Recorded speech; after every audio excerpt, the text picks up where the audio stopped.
Une fois que le cerveau est sous l'emprise d'une idée, celle-ci est presque impossible à éradiquer. Une idée qui est entièrement façonnée, pleinement intégrée, ça s'incruste. Là-dedans, quelque part. Avant que quelqu'un comme vous la vole? Oui. Pendant qu'on rêve, les défenses de notre conscience se mettent en veille, et nos pensées deviennent alors très faciles à voler. C'est ce qu'on appelle l'extraction. Bienvenue au podcast Premier Visionnement. Aujourd'hui, on parle d'un film digne de mention, ou pas, des annales du cinéma. Avant de commencer, je vous suggère fortement d'écouter le film proposé aujourd'hui, car je vais le spoiler complètement. Bonne écoute. Bienvenue dans la réalité.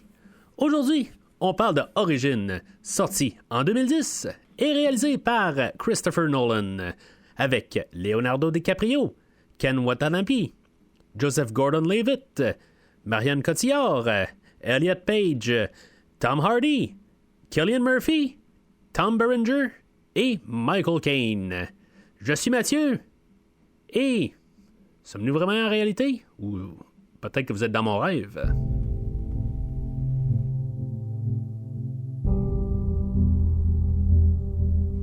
Alors, bienvenue au podcast. Aujourd'hui, c'est ça, on fait un film de Christopher Nolan qui est sorti là, entre Batman... deux films de Batman, dans le fond, là, les deux films Dark Knight de 2008 et Dark Knight Rises de 2012, si je me rappelle bien. On va avoir beaucoup de monde, là, dans le fond, qu'on a vu là, dans l'univers de Nolan, là, qu'on a déjà parlé au podcast, dans le fond, là, quand j'ai couvert là, les films là, de Batman, les trois Batman, là, il y a plusieurs années. Puis dans le fond, ça va influencer un peu aussi là, où ce que Dark Knight Rises va aller, là, en fait, là, d'acteurs là, qui vont apparaître là, dans ce film-là. Mais c'est ça, fait que le film d'aujourd'hui, Christopher Nolan, généralement, là, je suis un gros fan là, de ces films, là, mais j'ai pas tout vu. Là, je regardais pareil parce que ce film-là, il avait été écrit quelque chose comme genre 8 ans là, avant là, sa sortie là, en 2010, là, genre en début 2000. Là, il avait déjà écrit ce film-là. C'est sûr qu'avec le temps, il l'a comme un peu réécrit pareil là, au courant là, des années. Là, mais il sentait qu'en début de 2000, il était pas tout à fait là, à l'aise là, à faire ce film-là. Au tout départ, là, il était... il savait que il voulait avoir un plus petit film. Puis après ça, il se dit quand tu tombes dans des rêves, dans le fond, éventuellement, là, les choses peuvent devenir très gros là, assez rapidement. C'est comme l'imaginaire, c'est la seule contrainte dans le fond là. Fait que il s'est dit c'était peut-être pas le temps là, pour justement là, lancer cette idée-là. Puis il savait qu'il était peut-être pas encore à 100% là, clair là, sur qu'est-ce qu'il voulait faire avec le film. Il y avait quelques films là, sur la ceinture là, dans ce temps-là. Là. Je pense qu'il y avait Memento que j'ai pas vu. Puis c'est sûr, il y en avait une couple dans le fond là, dans ces temps-là, puis éventuellement il s'est ramassé à faire Batman Begins, The Dark Knight, puis après ça il a décidé là, qu'il allait se lancer là, sur ce projet-là avant là, d'être de pouvoir se lancer là, finalement avec pour conclure là, la trilogie là, de The Dark Knight. Puis c'est ça, c'est assez simple comme idée là, en bout de ligne. Il n'y a pas eu comme un rêve, quelque chose de même. Là. Mais tu sais, au départ, c'était quand même un plan pour faire un film d'horreur. Un film d'horreur dans les rêves, ça fait penser quand même à quelque chose d'autre. Puis que justement, que ça, c'est resté pas mal assez petit et assez contraint. Par le budget, là, on parle bien là, de Nightmare on Elm Street là, quand je pense à ça. Mais c'est ça, quelque part, là, on y va un peu là, dans l'opposé. On a décidé de faire un film là, plus là, un heist movie. Là, je cherche le terme là, en français, là, mais je suis pas capable de le trouver. Là, mais un style là, pour aller d'infraction, puis d'aller chercher un vol de banque, quelque chose de même. Là. En tout cas, c'est le genre de film là, qu'on essaie de construire au lieu de faire un film d'horreur. Mais c'est ça qu'il a décidé de faire à la suite de ça. Fait que c'est ça qu'on va parler aujourd'hui.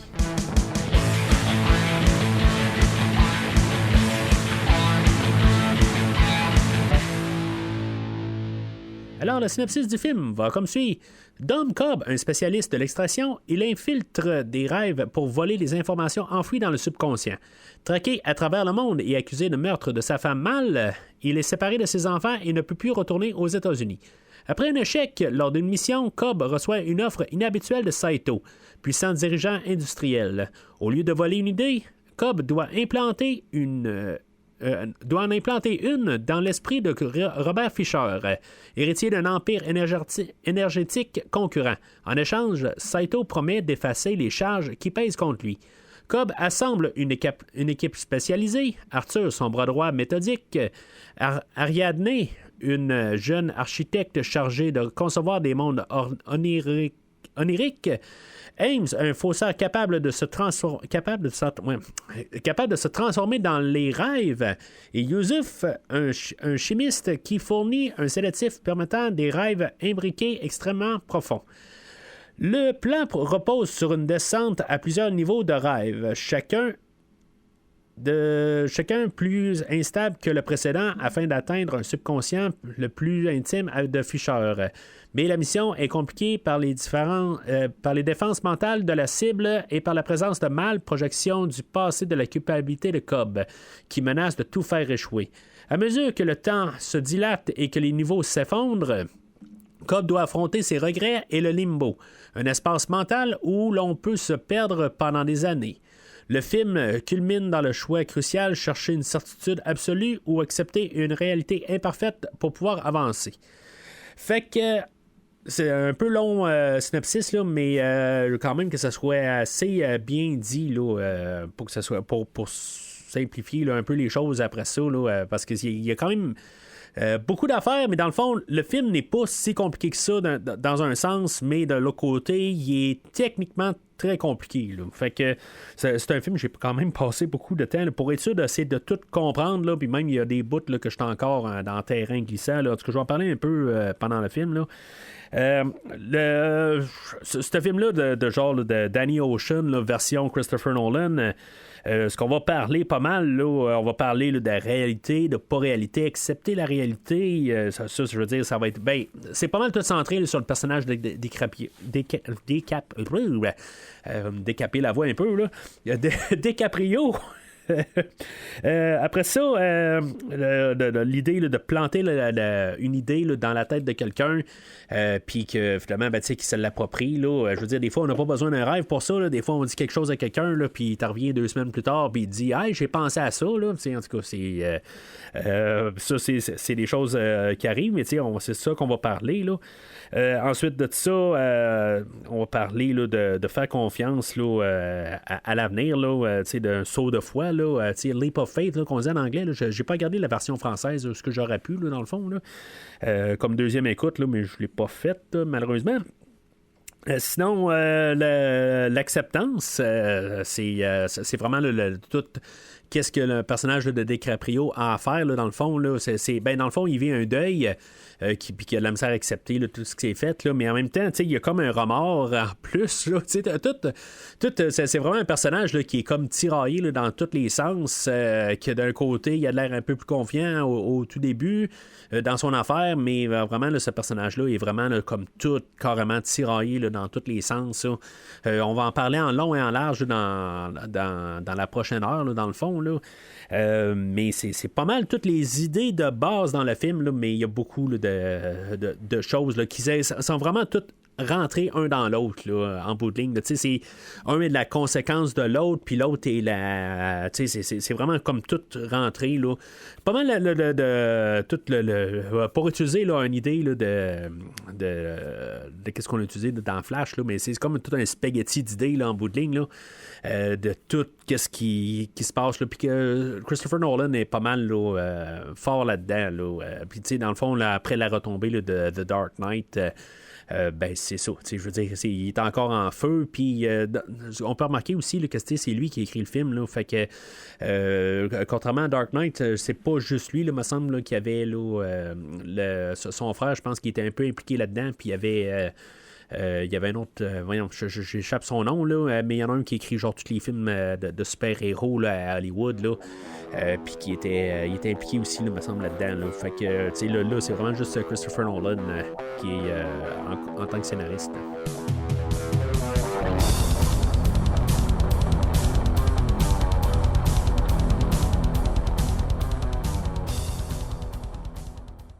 Fait que moi, le film, je l'ai vu. Je l'ai vu qu'à maison, dans le fond. Là. Je pense même pas l'avoir vu en 2010. J'étais en train de repenser à ça. Je pensais qu'il était un petit peu plus récent que ça. Ben, plus récent. Là. Je pensais pas genre 2018. Là. Je pensais genre 2012, quelque chose de même. Là. Puis je me replace en 2010. J'allais pas voir ben de films au cinéma. Là. Honnêtement, je pense pas techniquement avoir vu un film au cinéma en 2010. Là. Probablement, ça me surprendrait d'avoir vu absolument zéro, là, mais je sais que je travaillais beaucoup là, dans ce temps-là. Je pense que je venais d'acheter ma première maison. J'étais plus un peu en décalage là, dans ce temps-là, puis je travaillais fort là, pour ajuster les affaires. Fait que je pense pas avoir vu grand-chose. En tout cas, peu importe, 2010.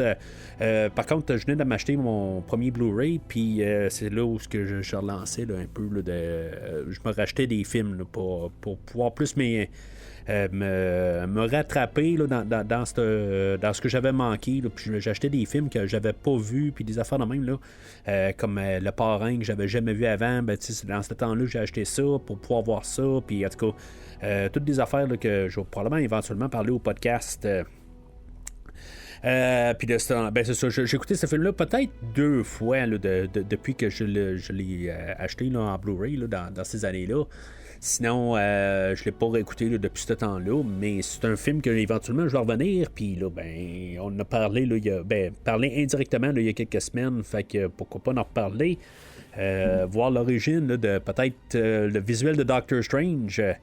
Tout ce que je veux dire, c'est que je me rappelais plus qu'il y a, tu sais, il y a genre juste un visuel dans tout le film aujourd'hui qui va rappeler un peu là, dans Doctor Strange, juste, tu sais, où ça fait partie du poster, là, où ils vont comme replier la ville, là, puis, tu sais, dans le fond, dans Doctor Strange, il y en abuse à fond, là, puis de mémoire, il y en avait plus que ça dans le film d'aujourd'hui, mais je veux juste être frappé que c'est juste une scène où est-ce qu'on va faire ça, puis en tout cas... c'est juste une question d'idée, là, mais il y a tellement d'affaires qui va se passer là, dans le film aujourd'hui là, que c'est juste une des petites affaires qui apparaît là, au travers, puis que juste Doctor Strange est parti en fou là, avec ces idées-là. Là. Fait que le film, juste aussi pour parler sur le podcast, puis aussi je veux juste passer une note. Si vous voyez que vous entendez plutôt, là, ben, vous me voyez pas, là, mais si vous entendez que j'ai peut-être un petit, je parle un petit peu du nez, là, ça fait 4 jours là, que je suis enrhumé. J'ai repoussé un peu mon enregistrement justement pour ça, pour essayer là, de passer au travers, là, mais j'ai pas réussi à passer au travers là, de mon rhume là, pour l'enregistrement d'aujourd'hui. Là. Fait que si un petit affaire là, qui est un petit peu gossant dans ma voix, là, je suis sincèrement désolé.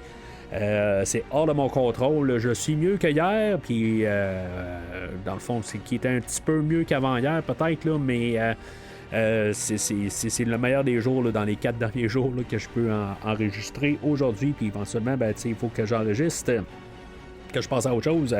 Mais c'est ça, fait que je veux juste vous dire ça de même.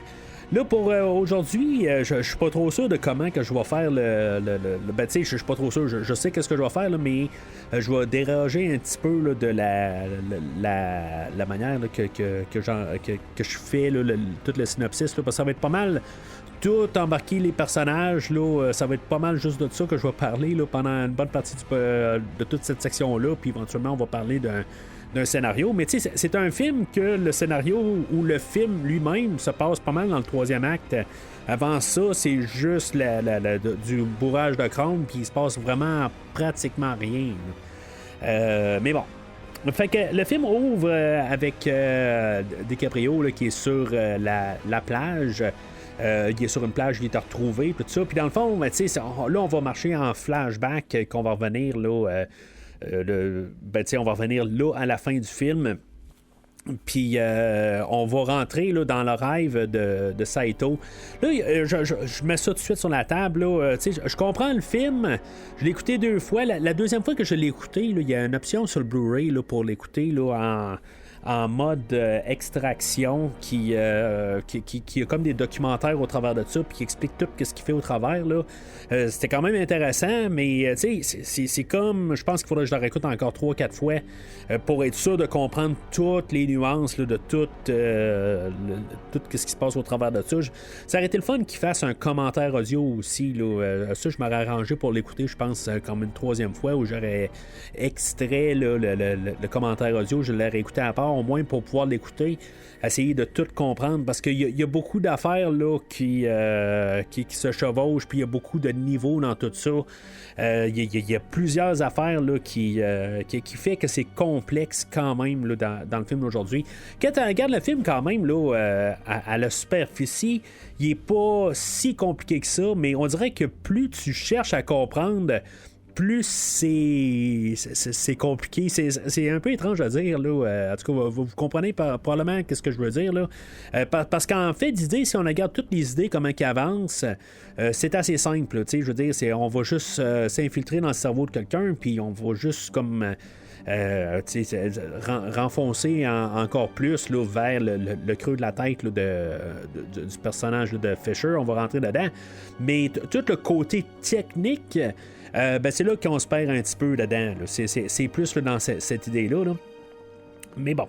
Fait que c'est là qu'on est introduit au personnage de Leonardo DiCaprio, là, Dom Cobb, que lui, ben c'est ça que je dis tantôt, là, il est pas mal déchiré là, dans tous les sens. Là. Lui, dans le fond, il a perdu sa femme, Mal, qu'on va en parler là, un peu plus tard tantôt, là, mais là, il est comme un peu déchiré là-dedans, elle est morte, puis peu à peu, dans tout le film, on va comprendre là, que finalement, ben, elle s'est enlevé la vie, puis que, dans le fond, il y a eu une longue relation avec, puis éventuellement, on va comprendre que ça fait 50 ans qu'ils ont vécu une vie parallèle ensemble. Ça fait penser un peu à un épisode là, de Star Trek The Next Generation, là, un épisode là, reconnu là, qui a comme passé un peu le temps parce que elle a été ils font référence souvent à cet épisode-là, là, même dans les films là, Picard, le capitaine Picard, lui, il arrive à une planète puis qui sont la manière que le monde veut, ben, ce peuple-là sur cette planète-là veut que pas qu'ils veulent, là, mais ils s'arrangent pour laisser genre un probe, quelque chose en même. Ça fait vraiment longtemps que j'ai écouté cet épisode-là, mais ils vont comme rentrer dans la tête à Picard, puis Picard va vivre comme une vie parallèle, là. Dans le fond, dans le monde réel, c'est genre 30 secondes et il va comme s'évanouir là, carrément là, sur le pont. Puis pendant tout l'épisode, là, Picard, il va être carrément ailleurs sur une planète, puis il va vivre avec un peuple, tout ça. Puis à la toute fin de l'épisode, il va comme être réanimé dans le temps réel. Et c'est ça, dans le fond, il va avoir vécu carrément toute une autre vie, là, dans le fond, là, qu'est-ce que c'était ce peuple-là, parce que ce peuple-là n'existe plus. Là. Je me rappelle pas, c'est First Light, quelque chose de même ça s'appelle, mais est-ce que je peux me tromper aussi? Là, peut-être que je mélange les pinceaux un peu. Là. Mais c'est un épisode, là, genre en saison 6 là, de Star Trek The Next Generation. Là. C'est un épisode là, assez marquante. Là. Il finit avec une flûte dans le fond de ce peuple-là, puis cette flûte-là, elle revient là, plusieurs fois là, au courant de la série, puis je pense qu'on la revoit aussi là, dans un des 2 films. Là. Un des 4 films, excusez. Puis sinon, même dans Picard, je pense que même il la ramène la flûte. Là. C'est quelque chose qui était assez marquant. Là. En tout cas, ça fait penser pas mal là, un peu à cette idée-là là, en bout de ligne. Puis c'est ça, fait que dans tout ça, tout le début avec je vais juste continuer un petit peu sur DiCaprio, ça fait quand même longtemps où qu'ils voulaient travailler ensemble dans le fond là, le côté où que Nolan est en train de grandir comme réalisateur, puis DiCaprio aussi là, que dans le fond ben, faut s'entendre qu'il joue dans un des plus grands films là, qui est à ce moment-là là, en 2010 là, on avait Avatar qui était sorti là, mais juste avant ça, ben, le plus grand film, là, c'était Titanic. Puis, je veux dire, bien sûr, le beau Jack, comme il y en a beaucoup qui disent, ben, qu'il était dans Titanic. Fait que c'est quand même un des acteurs les plus reconnus. Fait qu'il voulait travailler quand même avec Nolan, mais tu sais, c'est pas la même genre de mentalité. DiCaprio est beaucoup un acteur là, qui souvent va faire des collaborations là, avec Martin Scorsese, que Scorsese, d'après ce que je peux comprendre, il laisse beaucoup là, de jeu à l'acteur là, pour pouvoir interpréter ses affaires, tout ça. Tandis que Christopher Nolan, c'est plus l'inverse. Quelque part, lui, tout est planifié au quart de tour, puis il a comme sa vision, puis tout est vraiment locké dans sa tête. Fait que c'est pas tout à fait la même mentalité. Peut-être pour ça, pourquoi qu'ils ont jamais vraiment travaillé ensemble, là, mais je veux dire, c'est deux professionnels, là. Sauf que c'est ça, tu sais, je veux dire, ils ont juste pas la même mentalité là, de côté d'improvisation, des affaires de même. Là, c'est sûr qu'ils doivent avoir quand même un certain jeu, mais à quelque part, je veux dire, tout est planifié là, au quart de tour. Quand on regarde les films de Nolan, pourquoi il n'y a pas d'extended cut, des affaires de même, là, c'est parce que je veux dire, tout est planifié vraiment au quart de tour là, pour les scènes, tout ça. Je veux dire, il n'y a pas de coupure. Ben, il y a des coupures, oui, mais il n'y a rien qui il n'y a pas de subplot coupé, là, comme on dit. Là.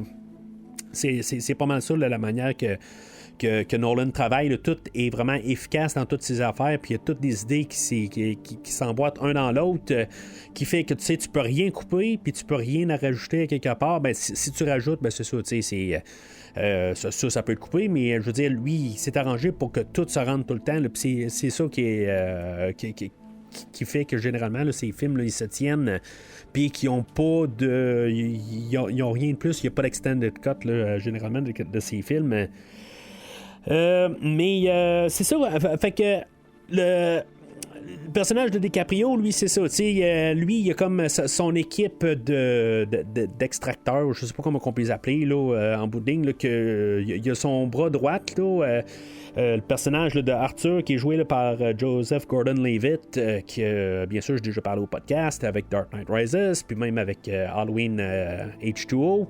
Que si tout va bien, ben, je vais reparler là, de lui là, d'ici la fin de l'année là, avec TSLP. Ça va bien. Normalement, ça devrait bien aller, là. Mais en tout cas, ouais, c'est ça. Fait que dans tout ça, ben eux autres sont dans le rêve de. Je peux plutôt ça dans le rêve à qui ils sont, là, à quelque part. Parce que ce qu'on comprend dans tout le début, un peu, c'est toute la structure de comment que les rêves fonctionnent. Ben, tu sais, ils nous apportent ça au compte-gouttes, mais tu sais, c'est pas trop au moins un. Parce qu'ils vont prendre toute la première heure, dans le fond, pour nous expliquer comment que les rêves fonctionnent, tous les niveaux, à quelque part. Puis, tu sais, dans le fond, au tout début, on comprend éventuellement qu'on est dans le rêve de quelqu'un. Mais on va nous comprendre que finalement, ben, on a des niveaux dans les rêves, on peut rentrer dans un niveau, puis finalement, ben, on peut rentrer dans le rêve d'un rêve, tout ça. Fait que toute la mise en scène est quand même bonne pour nous expliquer le fonctionnement de cet univers-là. C'est un film qui est quand même assez long, là. Il est pas loin de 2h30, là. Fait que, tu sais, il y a beaucoup d'informations là-dedans. Puis toute l'information se passe là, dans pas mal là, la première heure et quart, là. Puis finalement, ben, on a le film là, pour la deuxième moitié. Mais c'est comme tout, il y a une grosse partie qui vient là, dans la première partie. On a l'introduction de Mal aussi, rapidement au travers de ça. Ben, tu sais, une version figurante de elle, mais tu sais, au début, on pense que c'est quelqu'un qui veut vraiment la peau qui est imprévisible, là. En tout cas, c'est comme il joue avec elle. Puis, tu sais, la manière qu'il est introduit, où DiCaprio, il dit, ben, regarde, veux-tu juste rester là un peu, que j'ai le temps que je descende là, avec une corde là, un peu plus bas là, pour aller trouver, je me rappelle plus où, il faut juste qu'il change d'étage, quelque chose de même. Là, il fait une petite passe à la James Bond, là, ou à l'émission Impossible, puis finalement, ben, tu sais, elle va se tasser de là, puis que finalement, ben, tu sais, il va manquer à mourir à sa mort. Fait que, tu sais, on pense qu'elle veut le tuer. Ben, tu sais, techniquement, c'est ça qu'elle veut aussi, là. Elle veut qu'il vienne la rejoindre, là. Mais c'est ça, tu sais, on va tout comprendre ça plus tard dans le film. Mais, tu sais, on peut comprendre là, qu'il est très instable. Puis c'est ça, tu sais, c'est tous les sous-niveaux, puis on va apprendre plus tard aussi là, tout ce que le monde peut influencer aussi là, dans cet univers-là. On va apprendre plein d'affaires dans le fond, là, toutes tu sais, aussi pour sortir de là, on peut mourir, mais pareil, dans un rêve, puisque c'est mental, ben, on peut quand même ressentir la douleur, des affaires de même. Là, c'est toutes les affaires de même là, qu'on apprend là, dans toute pas mal le premier acte, là, dans le fond, là, du début. Là-dedans, ben c'est ça, on a toute la passe du début là aussi. Sur le Blu-ray, il y a un petit prequel dans le fond là, d'à peu près, je pense c'est 15 minutes là, parce que c'est un petit animé là, qui démontre quelque chose qu'ils font avant là, puis que finalement qui se ramasse à l'histoire qu'on a au tout début là. Cobalt Engineering là, qui est dans le fond, ils vont s'infiltrer là, dans, je pense c'est le propriétaire dans le fond là, de cette compagnie-là, pour essayer là, de sortir un code, quelque chose dans le même. Il y a beaucoup d'affaires qui ne sont pas importantes, puis qu'on comprend que c'est juste qu'il y a besoin d'un tel document, puis là, dans le fond, ils vont fouiller dans sa tête pour aller chercher un tel document, que finalement, ben, que c'était juste pour un genre là, d'audition, dans le fond, pour voir comment que il était, comment que son équipe est vraiment efficace. Je sais pas si à quelque part s'il n'y a pas un peu une contradiction à quelque part, parce que la personne de Shaito à quelque part il va dire que oui, j'ai réussi à cacher toute une certaine information cruciale, mais c'était comme ton audition, mais c'est plus tard qu'il va arriver puis il va dire qu'il va y offrir l'idée là, de pouvoir aller là, dans tout le contrat qu'il va y offrir là, pour entrer là, dans la tête là, à Cillian Murphy, puis il a implanté une idée, là, mais c'est en tout cas, on nous embarque tout avec ça là, dans tout ça. Toute la scène d'action, tout ça. Je vais parler un peu de toute la production, puis après ça, ben, tu sais, on ira là, pour continuer qu'est-ce qui se passe là, dans le deuxième acte des affaires de même. Là-dedans, ben, tout le visuel, il y a vraiment beaucoup de production là-dedans. Là. On va commencer avec les visuels là, de Guy Hendrix Diaz, que lui, c'est le concept. En tout cas, dans les documentaires, là, je veux dire, il montre tout ça, puis beaucoup de tout ce qui a été fait tout physiquement, là, tu sais, toutes des ou des corridors. Tu sais, on a vu ça, là, je parlais de Nightmare on Elm Street. Quelque part, tu sais, il y a des corridors où, tu sais, dans Nightmare on Elm Street, on voyait juste une chambre là, qui virait de bord, là. Puis que dans le fond, on pouvait jouer avec ça pour, je pense, Tina, là, dans le premier film, qu'elle se fait tuer, puis que, tu sais, dans le fond, on montre au plafond des affaires de même, là. Ben là, tu sais, on pouvait faire ça à plus grande échelle. Puis, tu sais, en tout cas, c'est vraiment ça. C'est surprenant tout ce qu'ils ont fait là, dans le fond là, pour tout le côté visuel. Je peux en nommer beaucoup d'affaires, là, mais tu sais, comme tout le train qui apparaît au milieu d'une ville, est-ce qu'ils ont mis ça à un CGI? Non, dans le fond, ils ont pris un gros camion, puis que dans le fond, ils l'ont rallongé, puis dans le fond, ils ont mis une nouvelle coquille dessus, ou carrément au milieu de la ville. Il y a vraiment beaucoup d'affaires là, qu'ils ont filmé à Los Angeles. Il y a vraiment beaucoup d'affaires qu'ils ont fait physiquement dans le film. Là, ils ont construit comme une bâtisse là, sur une falaise pour la fin. Toutes ces affaires-là, là, c'est comme... visuellement, puis toute la production là, de ce film-là là, est vraiment A1. C'est vraiment un super travail là, qu'on fait. Il y a de la miniature, mais il y a beaucoup de choses là, qui sont sur caméra. C'est sûr qu'il y a des affaires qui sont rehaussées au CGI, mais on est juste un petit peu juste dans la transition. Genre 3-4 ans plus tard, là, ça va être tout. Il y a plusieurs affaires qui seraient carrément transférées là, à l'informatique. Puis là, ben, je pense qu'on est juste comme à l'apogée de vraiment qu'est-ce qu'on peut faire dans le côté physique, puis avec un budget que finalement, ben, c'est ça. Plusieurs années plus tard, là, ben, pas plusieurs temps que ça, là, mais genre en dedans de 5 ans plus tard, là, on aurait fait ça totalement autrement. Puis même si tu t'appelles Christopher Nolan, probablement qu'on t'aurait dit, ouais, mais tu sais, regarde ça. Tu choisis entre les deux. Là. Tu fais ça ou tu fais ça au CGI ou en réel. Tu en as un des deux, tu as un choix à faire. Mais c'est ça, tu sais, dans le film aujourd'hui, là, tout le côté le pratique, est vraiment là, est vraiment réussi là, pour la générale. Là, vers la fin, là, il y a comme toute la ville là, qui est dans le limbo, là, qui appelle là, le entremonde, quelque chose de même. Là. Qui est comme un petit peu, je trouve que c'est étrange, là. C'est un des effets qui est moins bien réussi, là, puis pourtant c'est juste mettre une ville en CGI, là, c'est pas si compliqué que ça, là. Contrairement à tout ce qu'on voit, mais en même temps c'est un monde irréel, là. Fait que, ça peut être pardonné là-dessus, là. Là-dedans, ben, ça c'est aidé aussi là, par Chris Cobalt, là, que lui c'est le côté ben, il travaille lui il va le faire vraiment physiquement là, puis toutes ses équipes tout ça de remonter des décors des affaires de même là, puis tu sais ça l'aide beaucoup que lui c'est un vétéran de James Bond qui a travaillé là, à partir de L'espion qui m'aimait là, en 1973 et pas 77, excusez, puis que finalement, ben, jusqu'au dernier James Bond là, en 2022 qui est sorti, je pense, 2021, 2022, là, ça commence à faire un petit bout. Là. J'ai hâte au prochain James Bond, pareil, là, malgré que tout ce qu'on dit, là, toutes les blablabla, là, mais avec Denis Villeneuve, là, ça va être. J'ai vraiment hâte là, de voir ce qu'il va faire. J'ai vraiment confiance en Denis Villeneuve. Là. Mais c'est ça, en tout cas, c'est une parenthèse de même, là, mais ça paraît que c'est quelqu'un qui est habitué de travailler en gros, puis que, tu sais, dans le fond, tout est. Tout le côté production, là, c'est A1. Puis, bien sûr, ben, tu sais, on a la musique de Hans Zimmer, puis. Bon, vous connaissez que je suis un gros fan de Hans Zimmer, mais cette trame-là, c'est pas une trame que je possède. C'est pas une trame que j'ai écoutée énormément.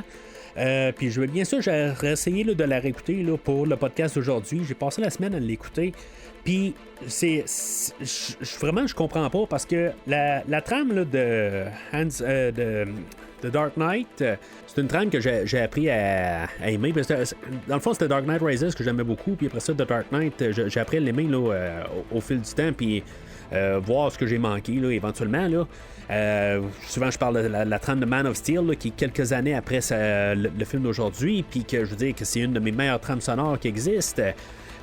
Puis c'est comme. Celle-là de. Peut-être c'est ça le problème aussi. C'est qu'Inception est un peu entre The Dark Knight puis The Dark Knight Rises. Puis Dark Knight Rises, là, je veux dire, ça a toujours été la meilleure des trois trames sonores là, de Dark Knight pour moi. Là. Mais celle-là, on dirait qu'il est un peu embryonnaire, puis vraiment, on dirait qu'il se cherche un petit peu. Il est peut-être trop sur le côté là, où ce qui essaie là, d'être juste atmosphérique. Puis c'est ça. Tu sais, je sais qu'il y a il y a un guitariste invité là, sur la trame sonore, là, Johnny Marr, des Smith, puis je suis pas un fan des Smith. C'est peut-être ça le problème. Là. C'est drôle parce que dans la version là, Extract Mode, il arrive, c'est ça, c'est la toute fin là, du film. Où est-ce qu'il commence à parler de la trame sonore du film, là, puis c'est là où est-ce que Johnny Marr qui apparaît, puis il explique un peu la trame sonore. Là. C'est vraiment à la toute fin, là. Je pense qu'il reste 3 minutes au film, là. Puis là, je me dis, bon, ben c'est ça. C'est ça le problème, c'est que j'aime pas E. Smith, puis c'est Johnny Marr qui est là. Je comprends pas pourquoi j'aime pas E. Smith, dans le fond. Là. Je veux dire, normalement, je devrais triper. Là. C'est le genre de musique normalement que j'écoute là, en plus, là, mais j'aime pas les Smith de court. Mais j'ai parlé, je pense, là, sur l'épisode de Bumblebee, là, sûrement, là, en 2018. Là. Mais c'est ça, fait qu'en tout cas, cette trame sonore-là, à part la track Time qui rejoue genre plusieurs fois là, pendant la finale, là, je pense qu'elle joue 3-4 fois. Là. C'est la piste là, que j'ai mis là, sur la trame, pas la trame, là, mais la playlist là, du podcast là, sur Spotify. Là, mais tu sais, cette pièce-là là, est très, elle marche très bien. Puis je trouve que c'est dans le fond, c'est le prototype là, d'une tune. Dans le fond, là, je regarde souvent là, les trames sonores là, sur No Time to Die, justement, il y a une pièce là, qui ressemble à ça, là, comme quand James Bond il meurt. Là, spoiler. Je dis spoiler après, là, mais en tout cas, c'est un film d'il y a 4 ans. Là, j'imagine que vous savez, là, sinon, vous savez. Désolé. Mais c'est ça, tu sais, je veux dire, c'est comme toujours un remake de ça. Puis, tu sais, en tout cas, c'est comme dans Top Gun aussi, qui est un peu dans le même temps. Là. C'est parce que je pense que je parlais de cette trame-là, ou cette piste-là, pendant que je parlais de Top Gun. Puis, c'est ça, tu sais, à quelque part, là, je vois comme tous des liens, mais je pense que ça doit venir un peu là, de cette partie-là, parce que j'ai pas entendu quelque chose d'autre là, dans les trames à Hans Zimmer qui ressemblait à cette piste-là. Mais c'est comme, tu sais, les compositeurs, ils composent tellement de musique, puis ils ont un style, mais souvent, des fois, ils vont réinventer un peu leur chanson pour la faire fonctionner pour le nouveau film. Là. Puis, tu sais, je parlais de ça avec Danny Elfman là, il y a quelques semaines, là, que je parlais de Darkman, que dans le fond, il s'est juste comme violé carrément sa musique là, de Batman, puis que dans le fond, il a juste refait la même affaire avec les mêmes instruments, au même tempo, même pas mal toute la même affaire, mais c'est juste la mélodie qui est un peu différente, mais ça sonne comme la même affaire, comme chose qu'il avait faite l'année précédente. Puis c'est ça, dans le fond, là, c'est comme les pièces, des fois, ils se ressemblent là, beaucoup. De trame en trame, puis à quelque part, ils ont un tel moule pour une telle manière.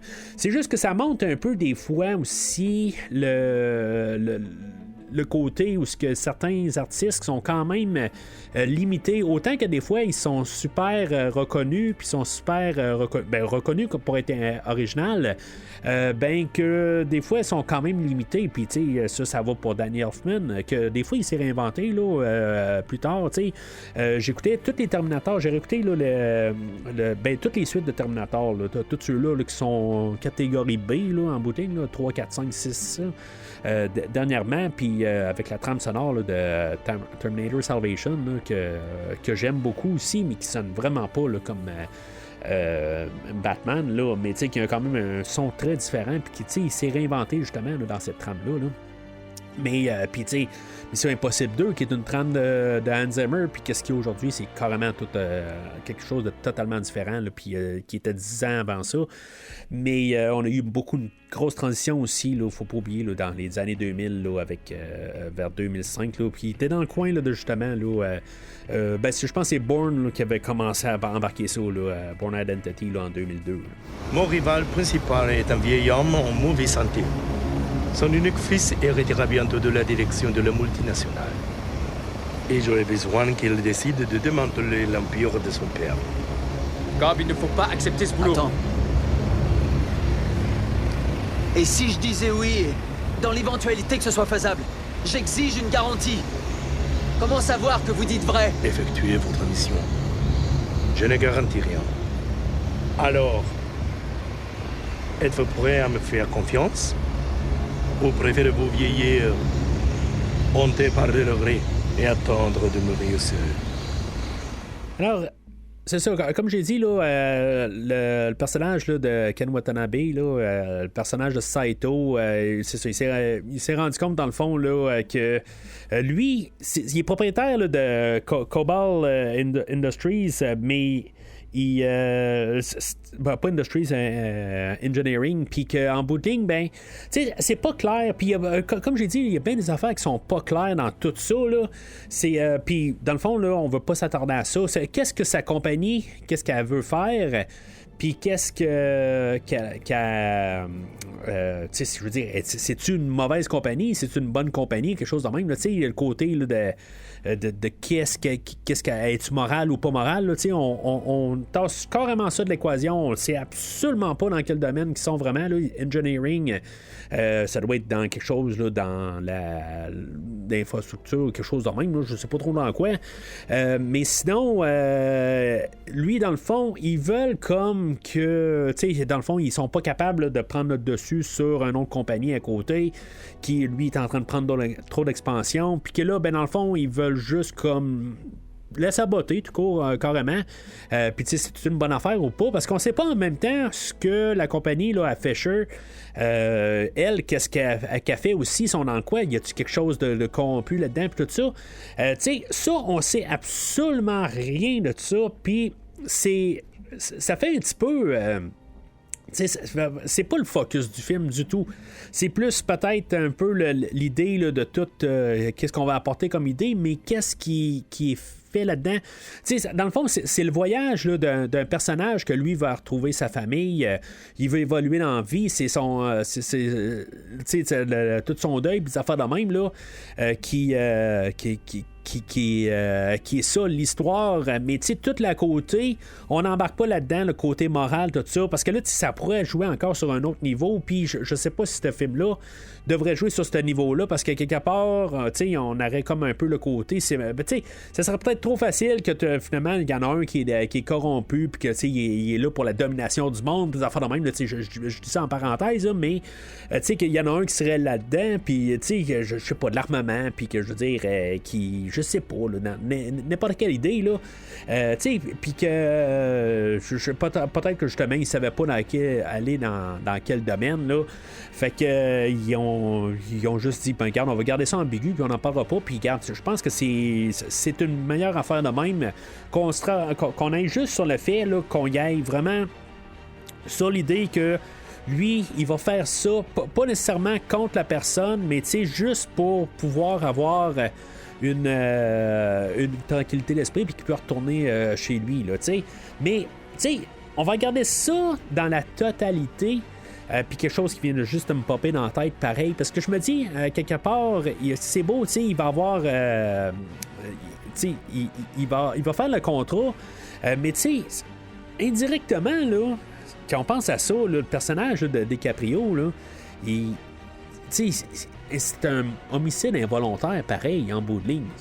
Quand on regarde ça là, il va avoir impliqué l'idée et tout ça, puis ça l'a mené au décès là, de sa femme, puis tu sais, dans le fond, c'est pas tout à fait, là, tu sais, il sera pas incriminé pour ça, puis finalement, ben, tu sais, on est supposé de prendre son bord, mais là, tu sais, je veux dire, je suis en train d'en parler, puis c'est pas la première fois que ça arrive au podcast, je le dis, là, mais tu sais, à force d'en parler, finalement, il y a un déclic qui se fait en jasant, puis que finalement, ben, ça se peut que ça ait des implications plus tard dans le podcast, fait que, en tout cas, vous allez voir l'évolution au courant là, de la prochaine 3/4 d'heure, quelque chose de même, là, mais le côté, on est supposé de quand même d'embarquer dans son côté, que c'est quelqu'un qui essaie juste de vivre son deuil, tout ça, puis que finalement il a fait une erreur. Ça, je peux comprendre pareil, là, on va se garder là-dessus.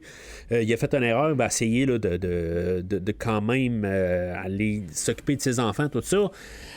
Par la suite, puis que dans le fond, il va prendre ce contrat-là, puis dans le fond, sans méchanceté envers n'importe qui, c'est pour ça qu'il va prendre le contrat.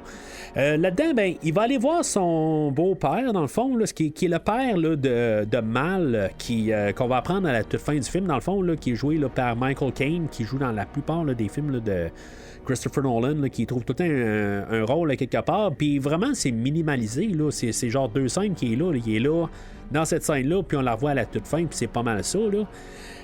Il va introduire mais sauf que, tu sais, il faut comprendre que lui, c'est le père à Mal, puis qu'il a tout compris l'histoire, puis il est pas fâché contre DiCaprio, fait que il sait probablement pas la partie aussi qui a rentré l'idée, là, qui va avoir mené finalement là, à la mort là, de Mal, là, mais il va quand même embarquer là-dedans. Là, il est pas fâché contre ça. Fait que il comprend ça. Ça, il faut le comprendre comme idée là, que puis avec cette idée-là, ben c'est ça, c'est à la toute fin du film qu'on va comprendre que c'est lui le grand-père, que Michael Caine, en tout cas, moi je l'ai pas compris là, à la première écoute, là, puis à la deuxième écoute, ben, je savais à quelque part que quand on a dit grand-père, ben, que c'est Michael Caine qui se pointait, fait que je me dis, bon, ben ok, c'est beau, je comprends, mais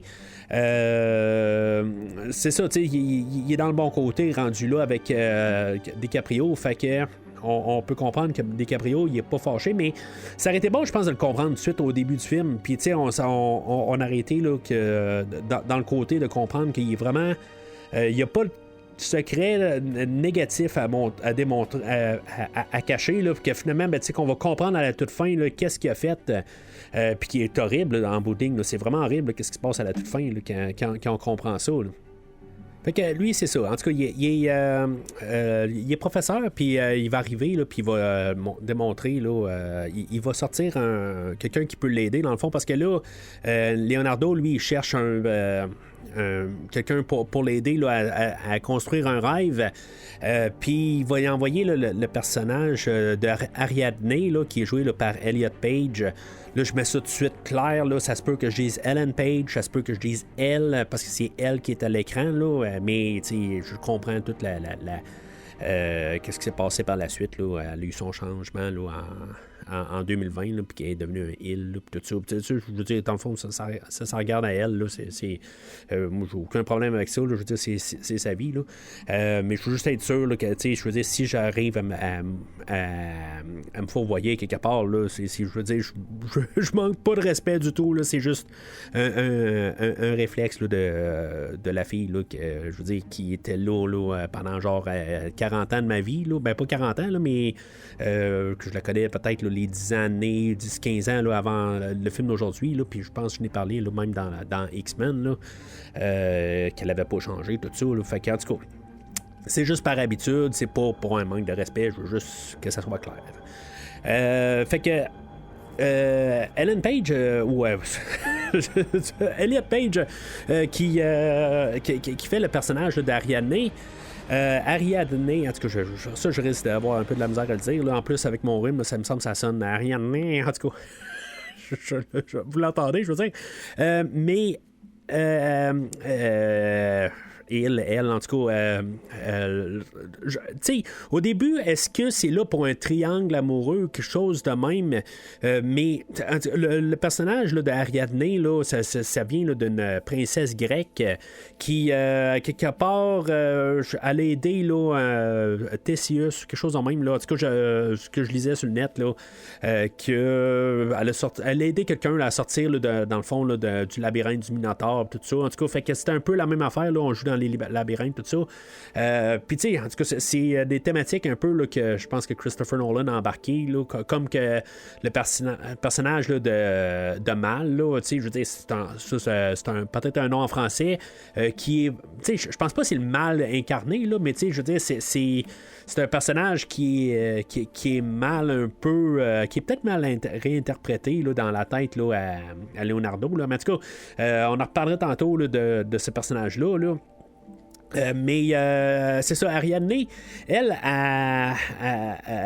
est là pour tout pour construire plutôt là, les labyrinthes là, dans la tête des rêves, tout ça, puis pour pouvoir monter ça là, une fois qu'ils vont être dans un univers là, de rêves, tout ça, puis qu'elle puisse construire le rêve là, de telle personne, puis en tout cas, finalement, ben, qu'ils vont pouvoir jouer là-dedans. Là. Mais c'est ça, à quelque part, c'est ça, ce personnage-là est arrivé, je pense, pour montrer comme ça va être le chemin, dans le fond, que oui, l'idée, là, c'est pour créer là, la base là, du rêve, mais c'est ça aussi, elle est là pour. Elle n'est pas là. J'ai parlé de triangle pour le personnage de Mal, puis de Leonardo, puis de elle. Il n'y a pas de triangle amoureux là-dedans, mais elle est là pour peut-être un peu essayer de le sortir de son triangle amoureux. Je veux dire, au début, on pense peut-être qu'il va se passer quelque chose entre ces personnages-là, mais on comprend assez rapidement que lui, il est parti dans un autre. Je veux dire, qui est trop attaché à Mal. Puis que quelque part, ben lui, c'est ça, il a son deuil à faire, puis je veux dire, peut-être qu'elle elle montre une sortie aussi, que peut-être qu'il pourrait aller vers quelqu'un d'autre éventuellement, faire son deuil, puis avancer, là. Mais on va jamais sur un terrain qui pourrait se passer quelque chose entre ces deux personnages-là. Puis il faut remarquer dans le casting qu'il y a juste 2 femmes. En tout cas, vous comprenez ce que je veux dire, là. En 2010, il y avait 2 femmes, là, en tout cas, sans manque de respect, là, encore. Il y a Marianne Cotillard, puis elle, en tout cas lui aujourd'hui, là, c'est juste ça. Puis tu sais, je veux dire, c'est clair qu'il y avait un choix là-dedans. Puis tu sais, c'est comme le côté, on reste avec Marianne Cotillard, on s'en va vers Elliot Page. Tu sais, c'est ça, c'est un ou l'autre. Tu sais, c'est comme il faut avancer, là, tout ça. Puis je pense que c'est un choix là, délibéré là, pour Christopher Nolan là, d'avoir choisi là, juste 2 femmes, là, pas 2 femmes à l'époque pour les rôles, tu sais. Fait que c'est ça. Mais c'est ça, elle va embarquer là-dedans, puis tu sais, dans le fond, elle va suivre tout le long. Ça va être comme la bouée un peu pour essayer là, de le faire réagir, pour que, tu sais, dans le fond, qu'il fasse son deuil. Mais c'est ça, tu sais, là-dedans, on a besoin aussi, là, c'est là qu'on va apprendre aussi que dans les rêves aussi, on peut construire toute l'architecture là, de tout le rêve, puis toutes les. Tout ce qu'on s'en va, puis tout ce que ça a l'air là, en fait de physique, mais on a a besoin aussi du monde qui influence. Puis là, c'est ça, quand on rentre dans les rêves, ben on influence aussi, puis on embarque toutes des choses. Fait que on va chercher un genre là, de shapeshifter, dans le fond, là, qui est joué là, par Tom Hardy, qui fait le personnage là, de Ames, qui, lui, ben c'est ça, lui il est là pour se transformer, puis pour pouvoir aller rentrer, là, de se transformer en d'autres personnages, puis pour pouvoir justement influencer de qu'est-ce qu'est-ce qu'il y a dans le rêve, dans le fond, là, puis pour pouvoir, dans le fond, on va s'en servir là, plus tard là, pour influencer là, le personnage de Robert Fisher, là, puis qu'est-ce qu'il peut, pour essayer là, de sortir de l'information là, de lui, là. Il y a d'autres personnages, là, dans le fond, qu'on va savoir un peu plus tard aussi, là, qu'on a besoin, là, dans le fond, là, pour tous les niveaux de rêve. Là, ils vont aller chercher là, le personnage là, de Yusuf, qui est joué aussi là, par Dilip Rayo. En tout cas, il y a genre lui, puis Lucas Haas, là, qui fait le personnage de Nash, là, qui finalement que lui va débarquer là, de l'équipe là, de DiCaprio là, au tout début du film. Là. C'est les deux seules personnes qui ne sont pas sur le poster, là, qui sont des personnages qui ont quand même un rôle là, dans le film. Là. C'est les deux seuls là, qui ont pas là, qui sont pas sur le poster, parce qu'il y a quand même tous les noms là, qui sont sur le poster. Là, c'est quand même c'est pas le Seigneur des Anneaux, là, le Retour du Roi, là, où qui en a à peu près pour 4 pages, là, puis éventuellement, on va parler là, de Avengers là, Endgame, là, que je vais probablement en avoir pour 5 minutes à nommer tous les noms là, là-dedans, là. Mais il y en a quand même pas mal là, pour un film. Là, dans le fond, tous les personnages qui sont à l'écran sont là pas mal, sont quand même importants là, dans tout le film. Puis c'est ça, fait que on est en train de créer le rêve, tout ça, puis un peu tout qu'est-ce qu'on va faire, puis on passe aussi avec l'idée que DiCaprio, il faut pas qu'il sache qu'est-ce qui se passe, tout qu'est-ce qu'elle montre, parce que dans ce temps-là, ça va influencer, il va savoir un peu des affaires, tout ça. En tout cas, il y a plein d'affaires qui sont lancées, que je peux pas tout parler de chaque étape, tout ça, mais tout vraiment pour qu'on comprenne là, pendant toute 1 heure et quart, toutes les règles des rêves. Je pense dans tout ça, là, dans tout ça, ça fait.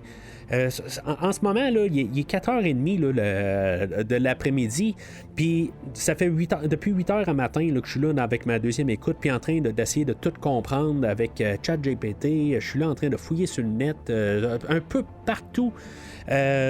Surtout sur Wiki, en train de tout lire sur le film, puis en train d'écouter la version là, Extractors Edition, là, Extractor Mode là, plutôt là, sur le Blu-ray. Puis en tout cas, je suis en train de fouiller, d'essayer de tout comprendre là. Puis la chose que je suis pas capable de comprendre là, vraiment clairement là, dans tout le reste là, j'ai pas mal tout compris, que ce soit le mode Limbo qui est comme l'entremonde, que tu sais dans le fond il y a plus techniquement, là, dans le fond, je pense qu'il y a un peu un côté là, science-fiction là-dedans, pareil, là, le côté des niveaux, là, un rêve dans un rêve, tout ça, qu'en bout de ligne, le temps se ralentit. Puis c'est comme des grades, là, dans le fond, là, de sommeil, où ce qu'on rentre dedans, puis dans le fond, on est tellement concentré dans le rêve qu'on peut être comme... on peut se perdre là-dedans. Faut comprendre aussi, t'as le mode, pas le mode, là, mais en bout de ligne, où on est tellement dans un rêve qu'on est parti dedans. C'est pas un coma, c'est juste comme on est vraiment comme déconnecté, où qu'on est parti carrément. Qui est le mode limbo, là, dans le fond, là, que c'est comme l'entremonde. C'est peut-être un peu l'équivalent là, de comme quand on voit le tunnel là, à la mort, là, quelque part. Là, c'est comme on n'est plus vraiment dans le corps, là, peut-être un peu là, dans le côté astral, peut-être, là, qui est, dans le fond, on n'est pas dans le voyage astral, mais on est comme déconnecté du corps carrément, mais toujours vivant, mais que, c'est ça, il y a ce mode-là, mais en même temps, dans les rêves, il y a les niveaux de profondeur. Fait que, c'est comme ces deux mesures différentes, là, quelque part, que j'essaie de comprendre là-dedans. Là. C'est ça, je dis, en fait, l'histoire globale, c'est pas compliqué, mais quand on regarde le côté technique du film, je trouve ça un petit peu compliqué. Puis j'adore ça quand même, poser la question de comment ça fonctionne. Mais l'affaire que j'ai un peu de misère, là, puis peut-être que vous avez catché, ben, je la comprends pareil, le côté du kick qui est comme pour ramener le monde. Mais tu sais, puis dans le fond, là, c'est comme juste un peu pour synchroniser un peu les retours, que ça soit pas trop je sais pas, trop traumatique ou je sais pas trop quoi là, que ça j'ai un petit peu de misère. Pourquoi que juste on peut pas donner une petite claque sur la joue puis dire hey réveille-toi là, tu sais, ou un seau d'eau, quelque chose de même là. Tu sais, il y a un bout où ce que DiCaprio là, il est sur le bord là, d'un bain.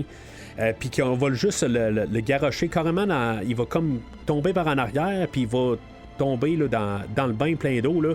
Je me dis, tu sais, mettons qu'une patte est un peu mal alignée, là, c'est la tête sur le bord du bain, puis ça finit là. Tu sais, c'est comme il se fend le crâne, puis ça finit là.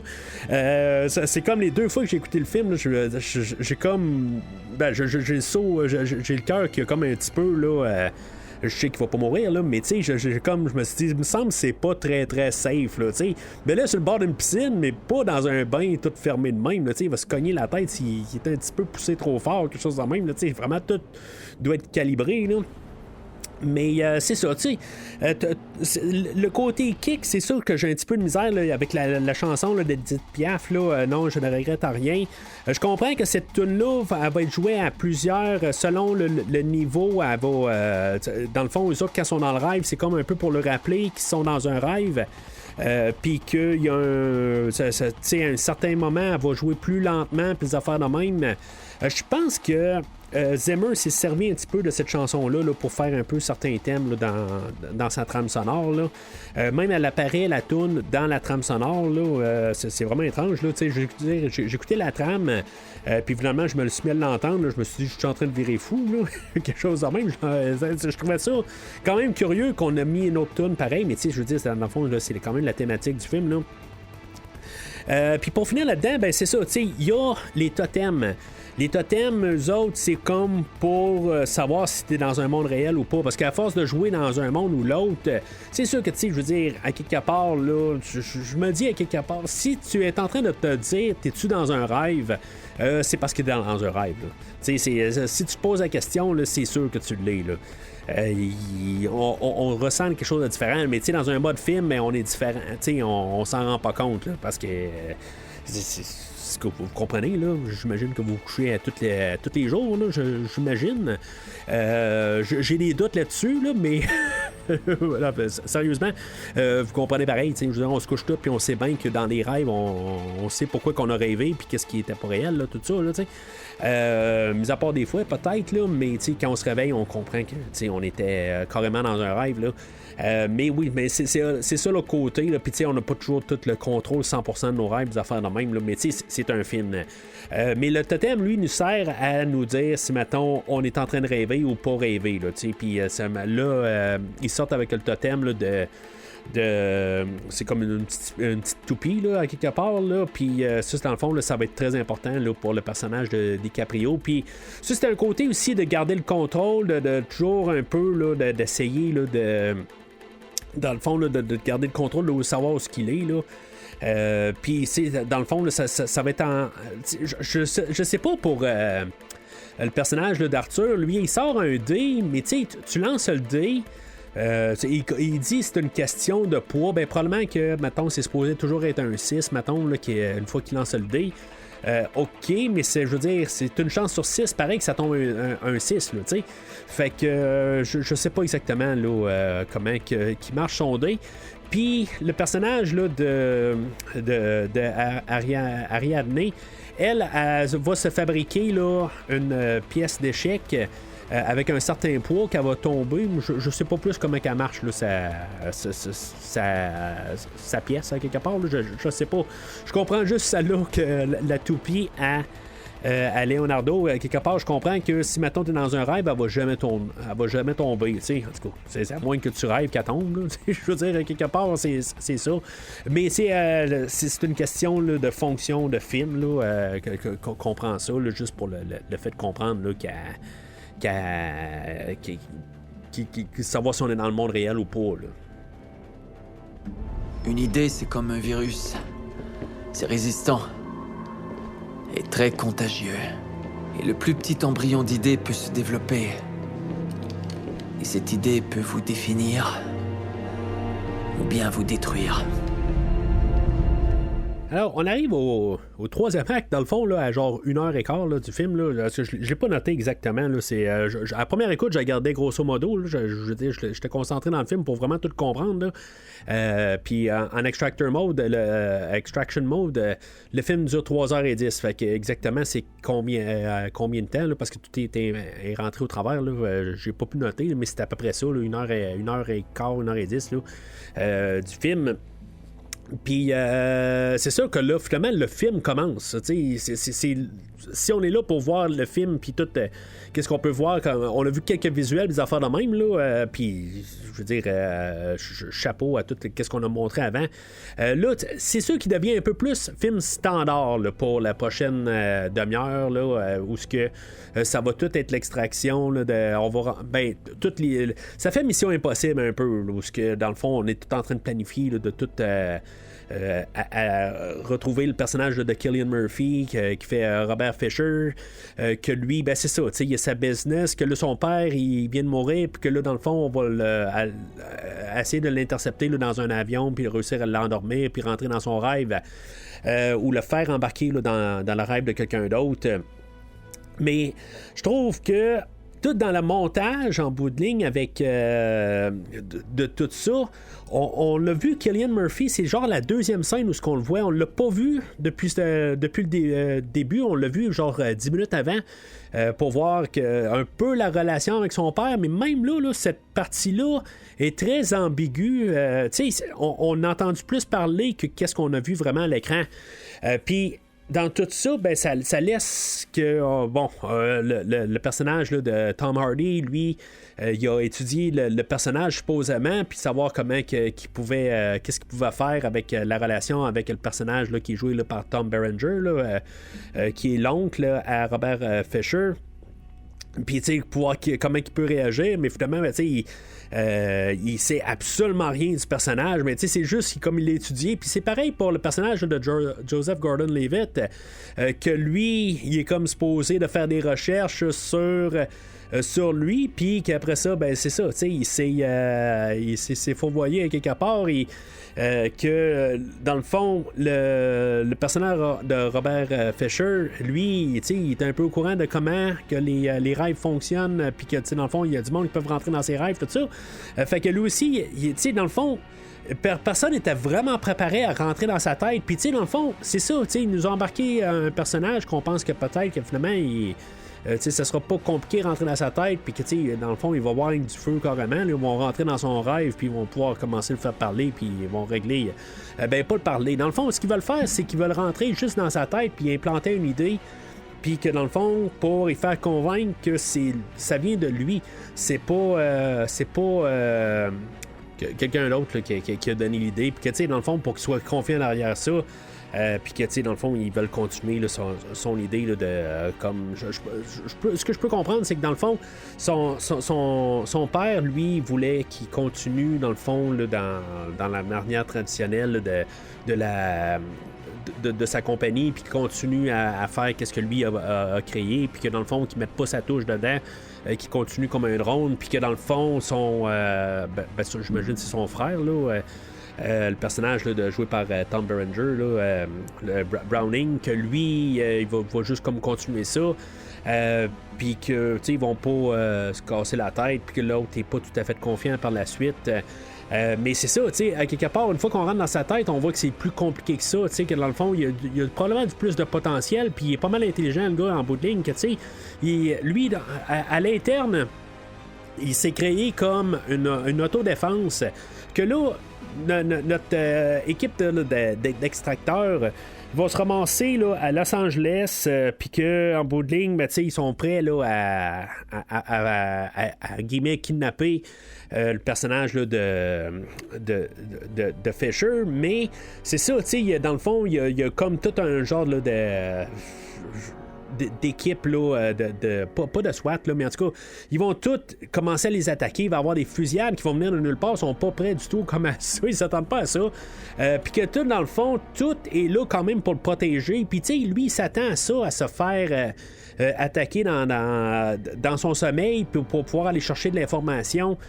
Puis, tu sais, de pouvoir rentrer là, dans ses dossiers secrets, peut-être là, de compagnie, des affaires de même. Là. En tout cas, lui, il est prêt là, à pouvoir de pouvoir contrer ça. T'sais. Fait que tout c'est des choses là, qu'il n'était pas prêt à gérer.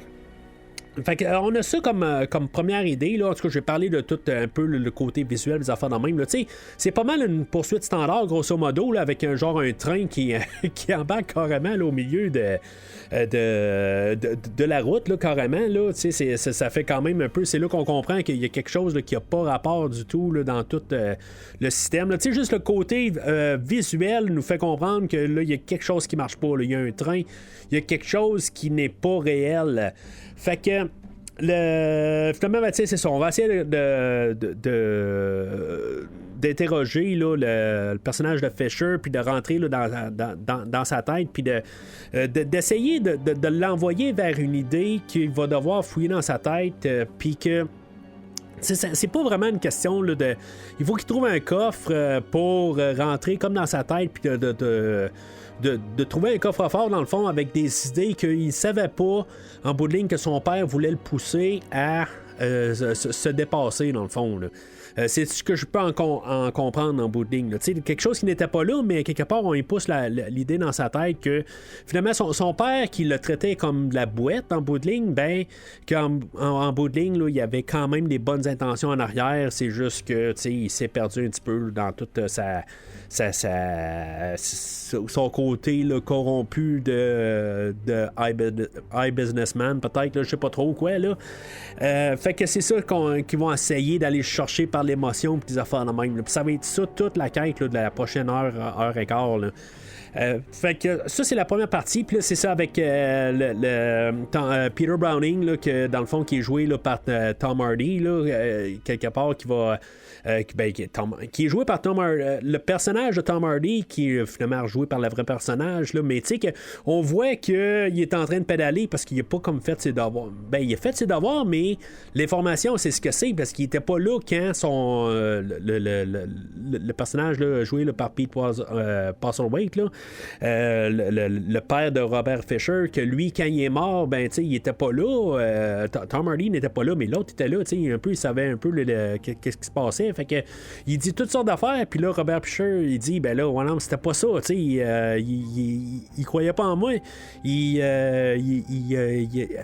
Ses derniers mots c'était qu'il était déçu de moi, tout ça, puis dans le fond il me regarde encore de haut, tu sais, avant de mourir. Fait que tu sais, il y a pas des bons souvenirs. Fait que là, tu sais, dans le fond c'est ça qu'ils vont travailler un peu tout le long là, pour y mettre des bons souvenirs, puis dans le fond qu'ils se sentent à l'aise à tout retourner là, la compagnie puis tout ça, puis que finalement ben, il va donner un peu de pouvoir à la compagnie là, à Saito là. Fait qu'ils vont rentrer là, dans un autre rêve pour finalement, ben, c'est ça, tu sais, là, ils sont dans un autre niveau, puis que là, Leonardo DiCaprio va commencer à faire comme sa conscience, quelque chose de même, pour tu sais, essayer de juste contrer, puis tu sais, dans le fond, il va embarquer dans sa tête, puis en disant, bon, ben là, tu sais, moi, je suis là pour toi, puis là, ben, tu sais, dans l'autre rêve, là, il y avait une autre gang qui était en train d'essayer de rentrer dans ta tête, puis tout ça, puis tu sais, dans le fond, ils vont admettre qu'ils sont dans un rêve, mais essayer de comprendre un peu où ce qu'il est, tout ça, c'est comme toujours en train d'improviser puis en train de juste s'ajuster. Parce que là, dans le monde réel, dans le fond, ils sont dans l'avion, puis en train là, de s'en aller vers les États-Unis. Fait que, tu sais, en bout de ligne, pendant tout ce trajet-là, là, je pense que c'est 10 heures, à quelque part, qu'il faut qu'il... ben, il faut qu'il règle ça, parce que ce qui se passe, c'est que là, Saito, lui, il a promis à DiCaprio que si, mettons, il réussissait à faire que Fisher, lui, il va arriver, puis à la toute fin, il va décider, là, je sais pas si c'est déçu de la compagnie, ou, je veux dire, il va changer des choses administratives au travers de ça, qui va donner quand même un peu les chances à d'autres compagnies, un peu, là, d'être compétitifs, en tout cas, sur le marché, que, tu sais, en tout cas, je sais pas si en même temps, une fois qu'ils l'ont fait à la toute fin, si je veux dire, il va faire un appel direct, là, le personnage là, Fisher, là, je veux dire, c'est fait automatique. Quelque part, des fois, on a une idée, puis là, on y repense après 2-3 jours, quelque chose de même, puis on se dit, ouais, finalement, je pense pas que c'est une bonne idée, tout ça, là. Des fois, là, un peu la conscience embarque, là, mais c'est ça qu'ils vont faire aussi. Ils vont implanter une graine dans sa tête, peut-être un peu comme le personnage de Mal, quelque part, puis là, ça va juste la travailler là, jusqu'à sa fin, là, mais en tout cas. Mais c'est ça, fait qu'ils vont rentrer à un deuxième niveau qui est comme un peu ça va être le niveau où ce que le personnage de Joseph Gordon-Levitt là, ça va être là ce qu'il va faire. Le personnage de Gordon-Levitt là, il est pas il est là pour être comme la conscience ou le ballon du personnage de DiCaprio. Puis, dans le fond, là, Tom Hardy est là. Il n'est pas vraiment beaucoup utilisé. Là. Tom Hardy n'était pas encore grand-chose là, dans le film d'aujourd'hui. Là. Il va devenir pas mal plus quelque chose là, à partir des films qu'il va faire comme aujourd'hui. Puis, ce qui s'en vient, là, mais... il y avait une couple de petites choses là, en dessous de sa ceinture, mais dans le fond, là, il était plus en construction. Si on connaît Tom Hardy aujourd'hui, c'est à cause de beaucoup comme un film comme aujourd'hui, puis même le film là, de Dark Knight Rises là, qui va suivre, là, mais avec ce moment-là, je veux dire, il était à ses débuts quand même, là, en fait, de popularité, là. Mais c'est ça, je veux dire, c'est Gordon-Levitt, on n'en parle pas beaucoup, mais il y a quand même une grosse partie de c'est lui qui va faire vraiment toute l'action là. Ce qui est plus spectaculaire quelque part là, en train de se promener là, dans le deuxième niveau, dans le fond c'est ça où on a tous les sets là, qui virent de tous les bords, de tous côtés là, puis que il va avoir fait beaucoup là, de toutes les scènes où ça va virailler puis tout ça. C'est vraiment plus élaboré là, que qu'est-ce qu'on a vu là, dans Nightmare on Elm Street là, mais on s'entend que ça c'était quelque chose comme 25 ans avant là. Il y a eu le temps aussi là, de tout jouer avec ça, puis on n'a pas le même budget là, on a comme juste cette scène là, elle doit coûter genre 4 fois plus cher là, que tout le film de Nightmare on Elm Street, qu'est-ce qu'il a coûté là, en 1984 là. Mais c'est ça, fait que lui, dans le fond, là, ça marche avec le côté du kick, là, parce que là, en même temps, dans le premier niveau, eux autres sont poursuivis là, par je veux dire les militaires là, de Fisher, mais c'est pas les militaires, là, mais toute cette gang-là sont en train de les poursuivre, que finalement, la poursuite va faire que finalement, ils vont se ramasser à faire des tonneaux, puis après ça, finalement, ils vont se ramasser sur le bord d'un pont en train de tomber dans l'eau, puis tu sais, le côté de la pesanteur, ça l'empêche que le kick se fasse, parce que là, dans le fond, ils sont comme en lévitation, tout ça, mais tout est réactionnaire au niveau avant. Puis que, tu sais, en tout cas, c'est ça que je suis un petit peu tout pas très très à l'aise là, à tout comprendre là-dedans. Là. Je veux dire, c'est beaucoup de charabia, mais je comprends l'idée. Tu sais, je veux dire, à quelque part, que je comprends qu'il faut qu'ils les gardent dans une telle. Tu sais, qui est comme un peu une course contre la montre. Tu sais, ça, je comprends l'idée, mais c'est ça. Tu sais, le côté technique, je suis pas trop sûr là, de vraiment la saisir. Là. Mais c'est ça, lui, dans le fond, il va se battre contre le monde qu'aussi, finalement, il y a l'équipe Fisher qui sont en train de juste combattre contre eux autres. C'est comme un antivirus, quelque part, là, dans eux autres, là, puis qu'ils vont combattre Gordon-Levitt pendant que lui est en train d'essayer de prendre les personnages, puis que finalement, quand il y a le kick-in à la toute fin, que dans le fond, qu'ils peuvent tout être alertés en même temps là, pour pouvoir sortir. Là. Tout, dans le fond, tout, je veux dire, ça joue à plusieurs niveaux. Là. C'est comme un film de Star Wars, où que dans le fond, il y a 3 ou 4 batailles qui se passent en même temps. On a une dans l'espace, on a une sur le terrain, puis sur une planète, puis on a une bataille au sabre laser quelque part, tu sais, je veux dire, ça joue à plusieurs niveaux, puis c'est un peu ça, là. Mais c'est ça, puis après ça, finalement, on va se ramasser au 3e niveau, éventuellement, où ce que DiCaprio va avoir réussi à rentrer, là, à faire comprendre à Fisher que, bon, tu sais, on va rentrer dans la tête à Tom Berenger, le personnage de Browning, on y rentre dans la tête parce que lui, dans le fond, c'est lui qui veut que tout soit tout scrap à quelque part, puis que tu sais, dans le fond, il est avec les méchants puis tout ça, puis en tout cas, il faut en croire toute une histoire, fait que là, pour essayer de tout comprendre là, sa motivation, tout ça, ils vont comme rentrer dans sa tête. Puis là, ben, c'est là que, dans le fond, on va avoir un hommage un peu à James Bond, où ce que on va avoir, tu sais, dans le fond, ça fait penser un peu là, au service secret de Sa Majesté, là. Mais, tu sais, en fait, l'idée d'avoir comme le repère des machins, là, en haut là, d'une colline, là, dans une montagne, tout ça, là, ça fait penser à ça, là. Mais, tu sais, c'est pas juste cette idée-là. Il y a beaucoup d'affaires de ski, de motoneige, puis dans tout ça, il y a beaucoup de plans. Beaucoup de plans, là, on parle de 4-5, là, sont carrément pris de plusieurs James Bond. Là. J'ai vu des plans là, carrément pris là, de l'espion qui m'aimait là, de 77. J'ai vu des plans directement pris aussi là, de For Your Eyes Only. Il y a des affaires là, qui sont vraiment là, dans les scènes de ski là, des James Bond, là, je veux dire, on a pris là, des plans. Là, je veux dire, c'est clair que c'est vraiment fortement influencé là, de ça. De toute façon, il l'avoue carrément, là, Christopher Nolan, là, qui s'est vraiment influencé là, des films de James Bond. Puis c'est ça, je veux dire, tu le vois à l'écran. Il y a un bout où qui se retourne de bord, puis c'est pareil comme dans. En train en ski, là, servir de bord pour commencer à tirer sur du monde en arrière de lui. Là, c'est carrément là, l'espion qui m'aimait. Puis c'est ça, tu sais, il y a beaucoup d'affaires, là, tu sais, je veux dire, c'est parce que l'espion qui m'aimait, puis For Your Eyes Only, c'est probablement les James Bond que j'ai vu le plus souvent. Au complet, là, d'un bout à l'autre. Il y a un temps où c'était pas mal les deux films que j'avais, là, parce que je n'ai parlé dans ma rétrospective des James Bond. Là. Fait que je voyais des plages, je me suis dit, bon, c'est carrément volé de là, là. Mais même avec l'idée là, de l'avalanche, des affaires de même, là, je veux dire, ça vient tout là, au service secret de Sa Majesté. C'est un bel hommage. Puis c'est pour ça que le monde aussi dit, bon, ben, ça serait le fun là, qu'il fasse un film de James Bond aussi. Oui, mais il l'a fait pas mal là, dans cette scène-là. Mais c'est du recopiage. Tu sais, je serais curieux pareil de voir ce que Nolan a refait là, pour un James Bond. Mais bon, peut-être qu'on verra jamais ça, là. Mais, fait que c'est ça, tu sais, voir cette scène-là, c'est quand même le fun, mais c'est ça. Là, dans le fond, ils vont rentrer là, dans cette bâtisse-là. Puis là, c'est ça, il y a Fisher qui va se faire tuer en bout de ligne, mais il va se faire tirer dessus par Mal. Puis qui va amener à la toute fin, qui a quelque part Mal, joué par Marianne Cotillard. Et que elle, c'est ça qu'on va apprendre. Là, on s'en va au dernier niveau avec elle. Puis, tu sais, on nous a gardé encore comme des surprises un peu pour la fin, là, de savoir exactement qu'est-ce qui s'est passé, là, la révélation. Là. Fait que elle, en bout de ligne, là, elle a été... c'était la femme, là, à Leonardo. Les autres, dans le fond, ils ont comme vécu en... ils ont comme tout joué avec cette technologie-là, puis... que dans le fond, cette technologie-là a été développée par l'armée, là, puis en tout cas pour qu'est-ce qu'ils s'en servent dans le fond. Là. Je ne l'ai pas noté, honnêtement, là, la deuxième écoute, là, exactement. Je sais que c'était pour l'armée, tout ça, là, mais en tout cas, eux autres vont avoir joué là-dedans, puis dans le fond, ils vont avoir vécu carrément dans un monde parallèle là, pendant genre 50 années, où ce qui va avoir comme tout à recréer.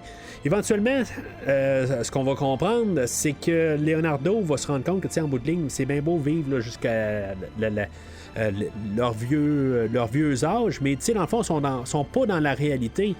Fait que elle, de son côté, elle a comme... c'est normal que quand tu vis dans une telle atmosphère pendant un certain temps, puis ça, c'est la réalité aussi. Tu sais, quelque part, le Dave ou n'importe quoi, quand tu vis dans un tel moment ou une telle situation, après un bout, tu apprends à ce que ça soit ta nouvelle réalité. Fait que, tu sais, c'est la nature humaine, tout carrément, là. Fait que, elle a pris cette réalité-là comme étant le vrai monde. Puis que là, en bout de ligne, ben, DiCaprio, il se dit, bon, ben, tu sais, il faut peut-être revenir au vrai monde, tout ça, avoir nos enfants, des affaires de même. Fait que, dans tout ça, ben, ils vont je suis pas sûr s'il y avait les enfants avant ou après. Je l'ai pas noté là, parce qu'en bout de ligne, on voit pas les enfants là, dans le monde dans le limbo là. Fait que je pense qu'ils ont eu les enfants après, mais c'est ça, elle a eu comme un peu une déconnexion de tout ça, puis c'est ça, à quelque part là, DiCaprio, lui, a rentré ça dans sa tête, que là, dans le fond, c'est le monde, c'est pas le vrai monde, parce que là, elle est persuadée que c'est vraiment le vrai monde. Fait que lui, il a comme réussi à y rentrer dans la tête que c'était pas le vrai monde. Mais ça va rester dans sa tête Puis, dans le fond, ben, quand elle va revenir dans le vrai monde, ben, ça va continuer un peu dans l'idée que si un était pas le vrai monde, ben, ça se peut que aussi ça, c'est un autre niveau qui est pas dans le vrai monde. Là, fait que, elle pense peut-être qu'ils sont dans un autre niveau, pas nécessairement dans le limbo, mais encore dans un autre. Juste dans un niveau de rêve. Fait que finalement, ben, elle va dire, bon, ben, pour sortir de là, ben, il faut se tuer, t'sais. Fait que c'est vraiment quand même assez extrême. Parce que, on la voit tout le long du film que, ben, pas au tout début, là, mais quand Leonardo puis Ariane, ou en tout cas, je sais plus comment dire ce nom-là, là. Elliot Page pour être plus direct, ben, il se promène là, dans où ce qui est en train de tout lui montrer là, comment ça fonctionne là, au tout début. Là. Elle va arriver puis elle va genre la poignarder de même. Là, puis c'est quand même assez extrême, mais l'autre côté aussi, là, dans les dernières discussions qu'ils ont, elle est prête vraiment à sortir le couteau puis le tuer carrément. Là, je veux dire, c'est extrême. Là. C'est comme ça. Puis, même pour s'enlever la vie, il y a probablement des manières un petit peu moins extrêmes que se poser la tête là, sur une traque de chemin de fer. C'est comme. C'est extrême, mais dans le fond, c'est la manière qu'ils ont faite là, pour s'enlever la vie, mais c'est comme. Tire-toi une balle, c'est plus direct, c'est peut-être un petit peu plus. Bah, je sais pas si c'est plus propre, là, mais c'est quand même, je trouve ça assez extrême, là, la tête sur une traque de chemin de fer, là. Mais en tout cas, fait que. Il se ramasse là parce que là, dans le fond, le personnage de Fisher, c'est une manière, dans le fond, pour ramener DiCaprio là, dans le limbo. Ou pour que lui, dans le fond, il est toujours en train d'essayer de suppresser un peu l'idée de mal, mais c'est ça, il y a tout le remords de ça.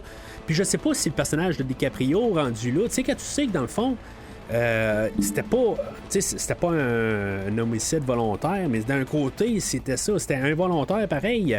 Puis c'est carrément cruel. Mais c'est ça, c'est comme ça change beaucoup la perspective du personnage. Mais c'est ça, ça l'a amené là, toute la tragédie, puis peut-être, je veux dire, toute la souffrance qu'il y a eu par la suite. C'est il paye pour, il n'y a pas besoin d'aller en prison quelque part, et je veux dire, il a le remords toute sa vie aussi de ça, puis ça va pas bien, mais l'autre côté, ben c'est ça, je veux dire, des fois il entraîne toute son équipe aussi, il tombe en danger à cause de ça, puis tout ça, fait que c'est un personnage, plus que le film avance, qui est très grisâtre, il est pas, je parlais du BoJack au début, là, mais je veux dire, on est loin de ce personnage-là, où il était beaucoup plus rose, je le mot quasiment, là, mais en tout cas, où il était beaucoup plus. En tout cas, je veux dire, on a vraiment un personnage là, qui est plus grisâtre, puis que quelque part, dans un certain film, ben, il pourrait quasiment être l'antagoniste, là, quelque part, mais bon, fait que. Mais en même temps, il est toujours en souffrance, tout ça, puis il paye pour quelque part, là.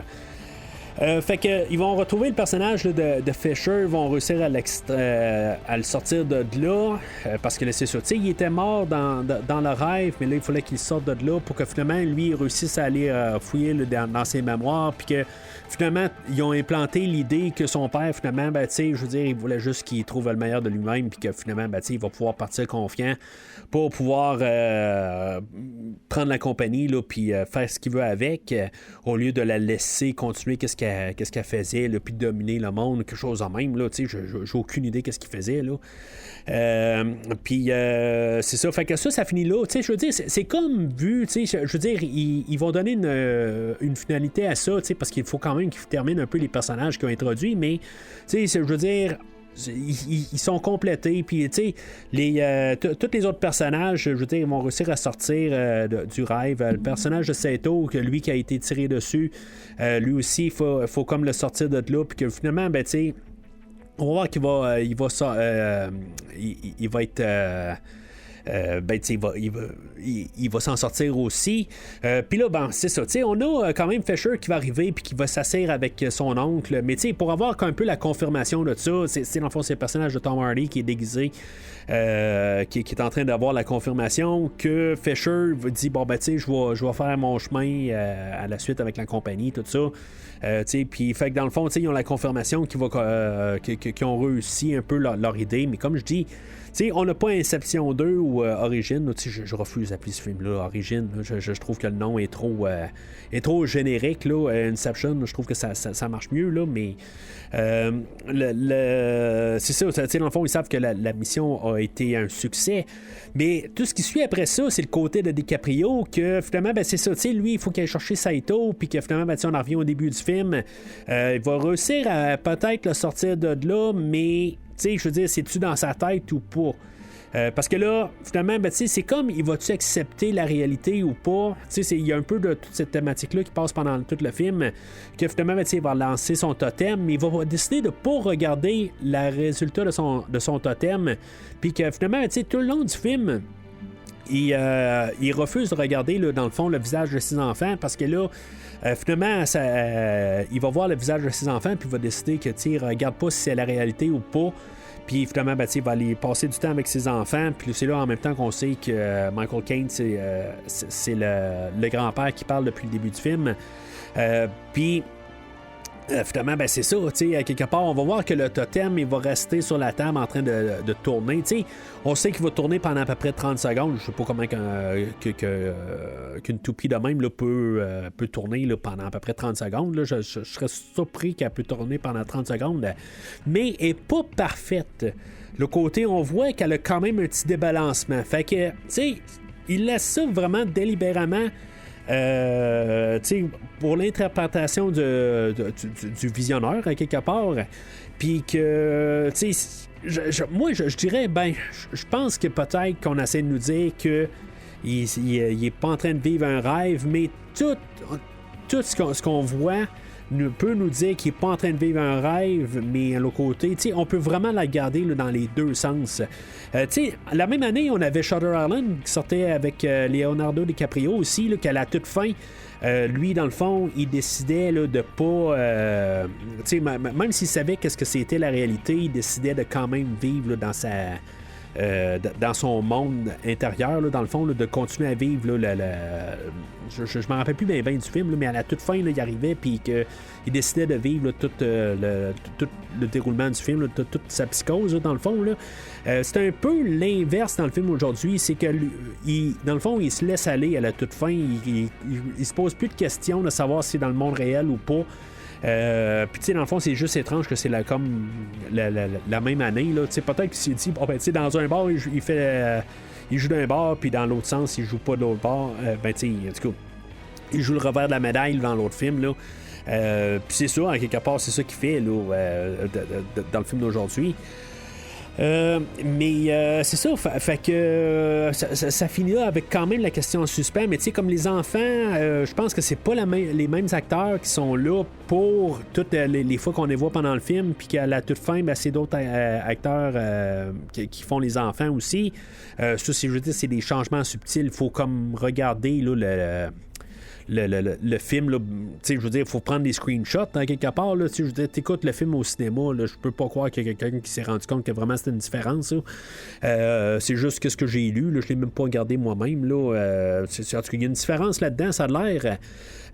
Sinon, ben c'est ça, je veux dire, c'est vraiment à l'interprétation. Puis, les nuances, cette affaire de même, là, dans les rêves aussi, on peut arriver puis juste savoir vraiment là, tout le temps des nuances pareilles là, du même rêve, là, que quelque part on l'a vécu, puis finalement il y a des nuances. Fait que c'est pour ça aussi, je me dis, c'est possible qu'il vive vraiment aussi encore un rêve puis qu'il est coincé là-dedans. C'est sûr qu'à quelque part, je me dis aussi, il peut finalement, on peut se dire qu'il est coincé dans un rêve, mais éventuellement, il peut arriver puis aussi se rendre compte qu'il est dans un rêve, puis finalement ressortir. Mais au pire, il va avoir juste un peu un moment là, un peu de temps là, dans un rêve, puis éventuellement, il va retrouver sa famille. Fait que ça finit pas nécessairement mal, je pense bien. Là. Au total, même si on dit qu'il est dans un rêve, il est pas là éternellement, même si dans le limbo, quelque chose en même, mais éventuellement, il va peut-être avoir le déclic. Il va peut-être repasser 50 ans aussi là-dedans.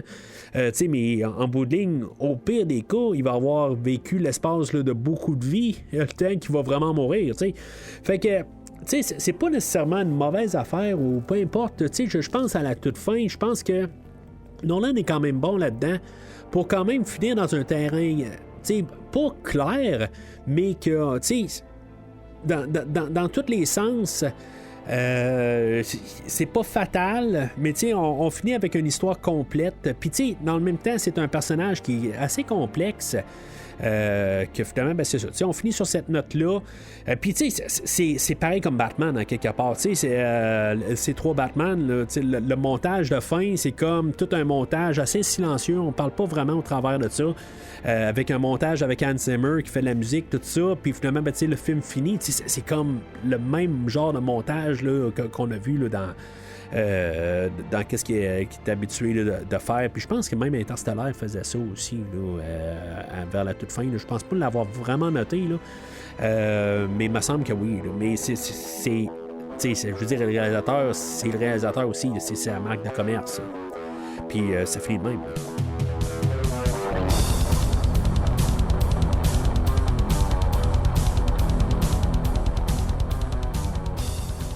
Alors, en conclusion, c'est un film, je veux dire, dans le fond, là, il est genre sur IMDb, là, c'est genre le 14e film le mieux coté là, dans tout ce qu'il y a sur IMDb. Là. Pour moi, il n'est pas nécessairement mon 14e là, meilleur film. Là. Je veux dire, Nolan a fait des meilleurs films que ça. Ben, dans le fond, je pense que The Dark Knight est mieux coté que ce film-là, mais genre 3e, là, quelque chose de même. Là. Fait que, tu sais, puis pour moi, Dark Knight, c'est un des tops, là, tu sais. Mais, je veux dire, dans ma tête, là, c'est clairement peut-être dans le top 30, là, mettons. C'est vraiment tout qu'est-ce que ce film-là apporte là, dans le top 30, là, je veux dire, sur combien de films que j'ai vus, là, je veux dire, ça a l'air, tu sais, bon, ben, c'est quand même loin, là, mais, tu sais, j'ai vu combien de films, là? Peut-être 8000 films, là, quelque chose de même. Là, fait que peut-être pas 8000, là, mais facilement peut-être 4-5 000. Là. Fait que je veux dire, c'est un film là, très, très, très, très solide. Puis, ça l'apporte. Il y a toutes des couches un peu partout. Là, je veux dire, c'est un film là, qui est vraiment tout bien construit, vraiment bien dosé. C'est pas mon meilleur de Nolan, ça je l'ai dit, puis même à part The Dark Knight, je pense que j'aime mieux Interstellar que le film d'aujourd'hui, mais en fait de sa conception de tout qu'est-ce qu'on apporte, puis tout le dosage aussi, il part pas juste dans une direction, puis c'est juste ça, c'est comme on joue dans cet univers-là, puis on va jouer un peu partout, puis là, je l'ai même pas tout compris au complet, mais sauf que, même dans toute sa conceptualisation, c'est un film, là, qui puis c'est un film qui est vraiment solide, là. C'est vraiment un verre solide là, que je donne au film aujourd'hui, mais je trouve que Nolan a fait encore meilleur là, avec Interstellar là, quelques années plus tard, puis même Dark Knight Rises, je pense que j'apprécie écouter plus Dark Knight Rises que le film d'aujourd'hui là. Même on peut appeler ça peut-être un blasphème là, mais j'aime mieux, peut-être j'aime mieux Batman aussi, je suis peut-être un peu vendu là-dessus là. Mais pour un film qui se tient tout seul, un peu comme Interstellar, je pense que j'avais dit ça aussi quand je l'ai découvert il y a une couple d'années, là, qu'il n'y a pas eu de suite, il n'y a pas eu de spin-off, ou je veux dire, une autre manière où on a comme pris un peu son idée là, pour partir il doit y avoir une genre d'exclusivité aussi, là, de genre qu'ils ont... Personne ne peut faire vraiment, là, dans le contrat là, de Nolan, il doit arriver puis dire, ben non, tu peux pas prendre mon idée puis le franchiser. Il n'y a pas de suite à Tenet, il n'y a pas de suite à Interstellar, puis il n'y a pas de film de suite à Origine. Il n'y a rien dans ça. Là. Fait que, je trouve ça quand même assez spécial parce que souvent, là, Hollywood est là, genre, ben, il faut mettre ça, comme surtout Warner Bros. Là, qui travaille pour, là, sont forts, ça. Bon, ben, faisons la suite là-dessus là, dans 3 semaines, puis dans 1 mois et demi, on va le sortir. Là. Ils sont forts là-dessus, là, puis que je veux dire, on écrit ça sur le bord de la table, puis on sort la suite. Là. Nolan a vraiment un contrôle sur ses films, puis tant mieux. Puis l'histoire aujourd'hui est fermée. Je veux dire, on peut supposer qu'est-ce qui passe à la suite, des affaires de même. Ça, on peut toujours avoir des suppositions, mais je veux dire, c'est tout satisfaisant. Puis, en 2h30, ça paraît pas. Là. Il y a peut-être juste, honnêtement, là, de rechercher Saito à la fin, c'est le bout un petit peu là, que je sens un petit peu l'essoufflement, mais c'est pas long. Là. Peut-être que je couperais un petit peu là-dedans. Là. Honnêtement, là, que on pourrait couper peut-être un 5-10 minutes là, dans le film. Là. Mais ça change pas grand-chose là, au vert là, que je donne au film. Là. Mettons genre quelque chose comme un 8.7 là, que je donnerais sur 10. Là, peut-être que ça monterait un 8.8. Là, genre. Quelque chose en même. Là. Fait que c'est vraiment là, négligeable là, comme restructuration là, ou amélioration là, sur le film. Là. Mais le visuel, là, toutes les conceptions, puis tu sais que tous les acteurs aussi sont tous bien choisis. C'est tout l'univers Nolan. Là. Fait que c'est un très gros verre pour le film d'aujourd'hui. Puis content de l'avoir réécouté. Puis, ouais, c'est vrai. La trame sonore aussi, là, c'est pas la meilleure là, d'Hans Zimmer. C'est peut-être les seules choses que je peux dire. Fait que c'est pas mal tout pour aujourd'hui. La semaine prochaine, j'avais fait passer un sondage là, sur Facebook, là, voir si, mettons, je voulais m'aligner un peu là, sur des franchises qui vont sortir. Puis finalement, je pense que dans le fond, il n'y a pas grand monde qui ont vraiment là, donné leur opinion là-dessus. Là.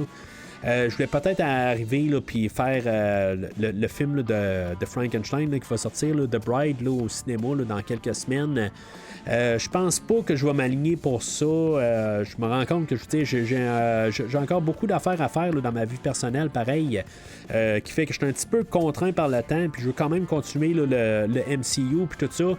C'est pas juste le MCU qui empêche ce développement-là, mais c'est sûr que avec tout ce que je veux faire aussi, puis pour toujours avoir le temps pour bien vous apporter chaque affaire là, sur chaque film, il faut que j'aille ce temps-là, mais c'est ça, fait que ça m'empêche, puis c'est un travail énorme aussi, parce que je voulais faire tous les 3 films de Frankenstein, 3 films, pas les 3 films, là, parce qu'il y en a quelque chose comme 33 là, et plus, là. Mais je voulais faire un peu comme que je faisais avec Dracula, puis regarder le film de 1934, je pense, de Frankenstein, garder là, un film là, avec, je pense, Robert De Niro là, dans les années 90, qui était fait là, dans les mêmes temps là, du Dracula de Coppola. Puis, en tout cas, je voulais garder peut-être un Frankenstein là, de la Hammer, puis peut-être un plus réel, un peu plus récent plutôt. Essayer de jouer avec ça. Puis après ça, pour arriver avec le film de The Bride aussi, puis regarder le film là, de genre 1935, qui était la suite de Frankenstein.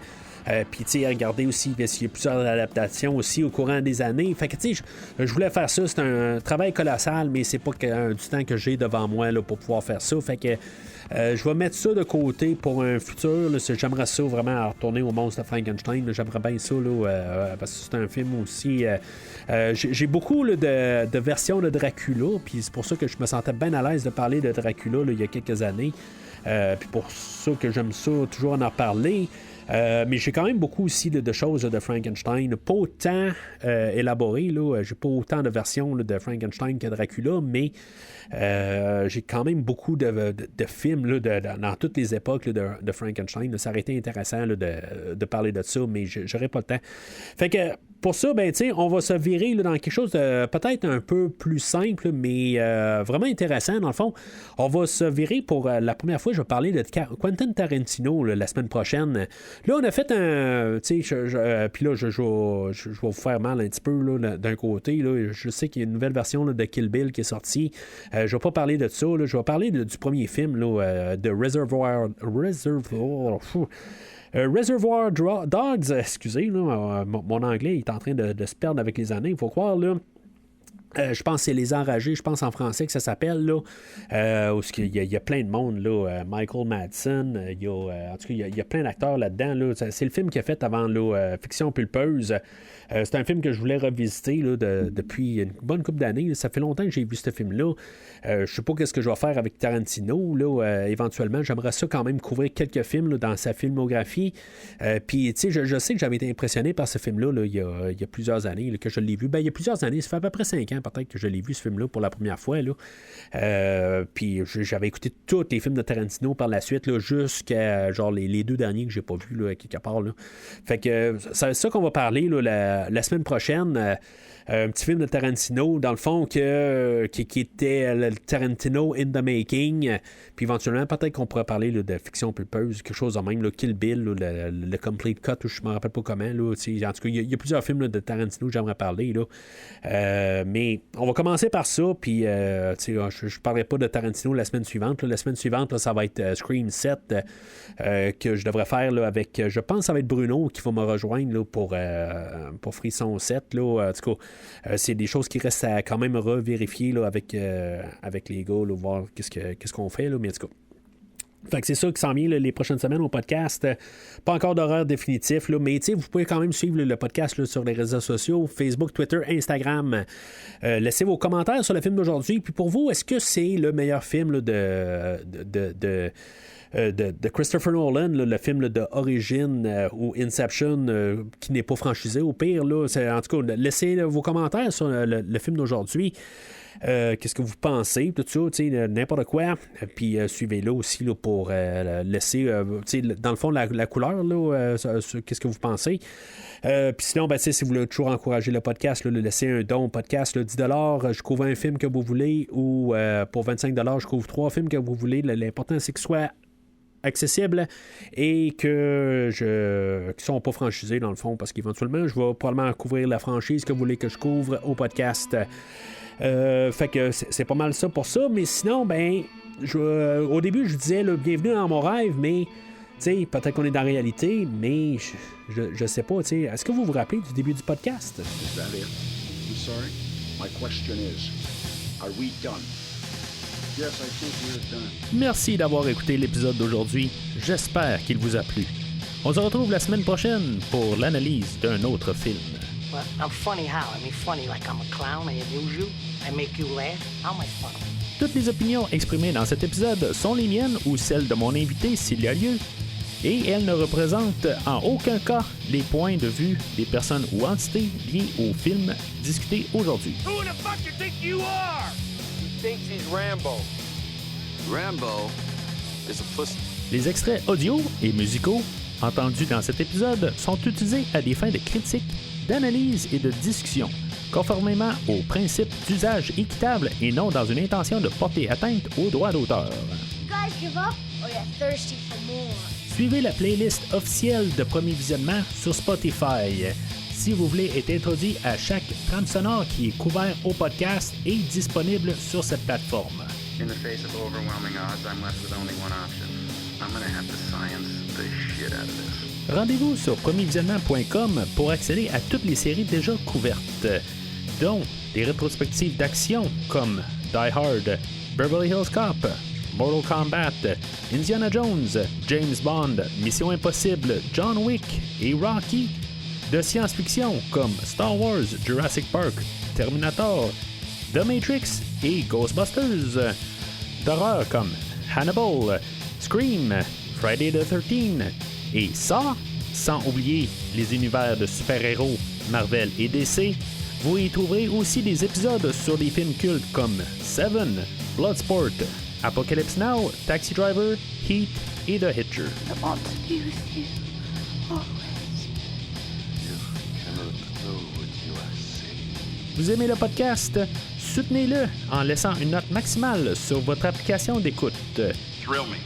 Vous aimeriez que le podcast couvre un film de votre choix? Pour 10$, je propose un épisode sur un film non franchisé disponible sur Netflix, Prime Video ou toute autre plateforme légale gratuite. Et pour 25$, je couvre 3 films. Le tout sera couvert dans un délai de 3 mois après votre don. No, go past this part. In fact, never play this again. Right here. Stop. N'oubliez pas de suivre la page Facebook, Twitter ou Instagram du podcast pour rester informé sur les épisodes à venir. I am the last guy in the world that you wanna fuck with. Merci de votre soutien et à très bientôt dans un prochain épisode. I come here to help, but what do?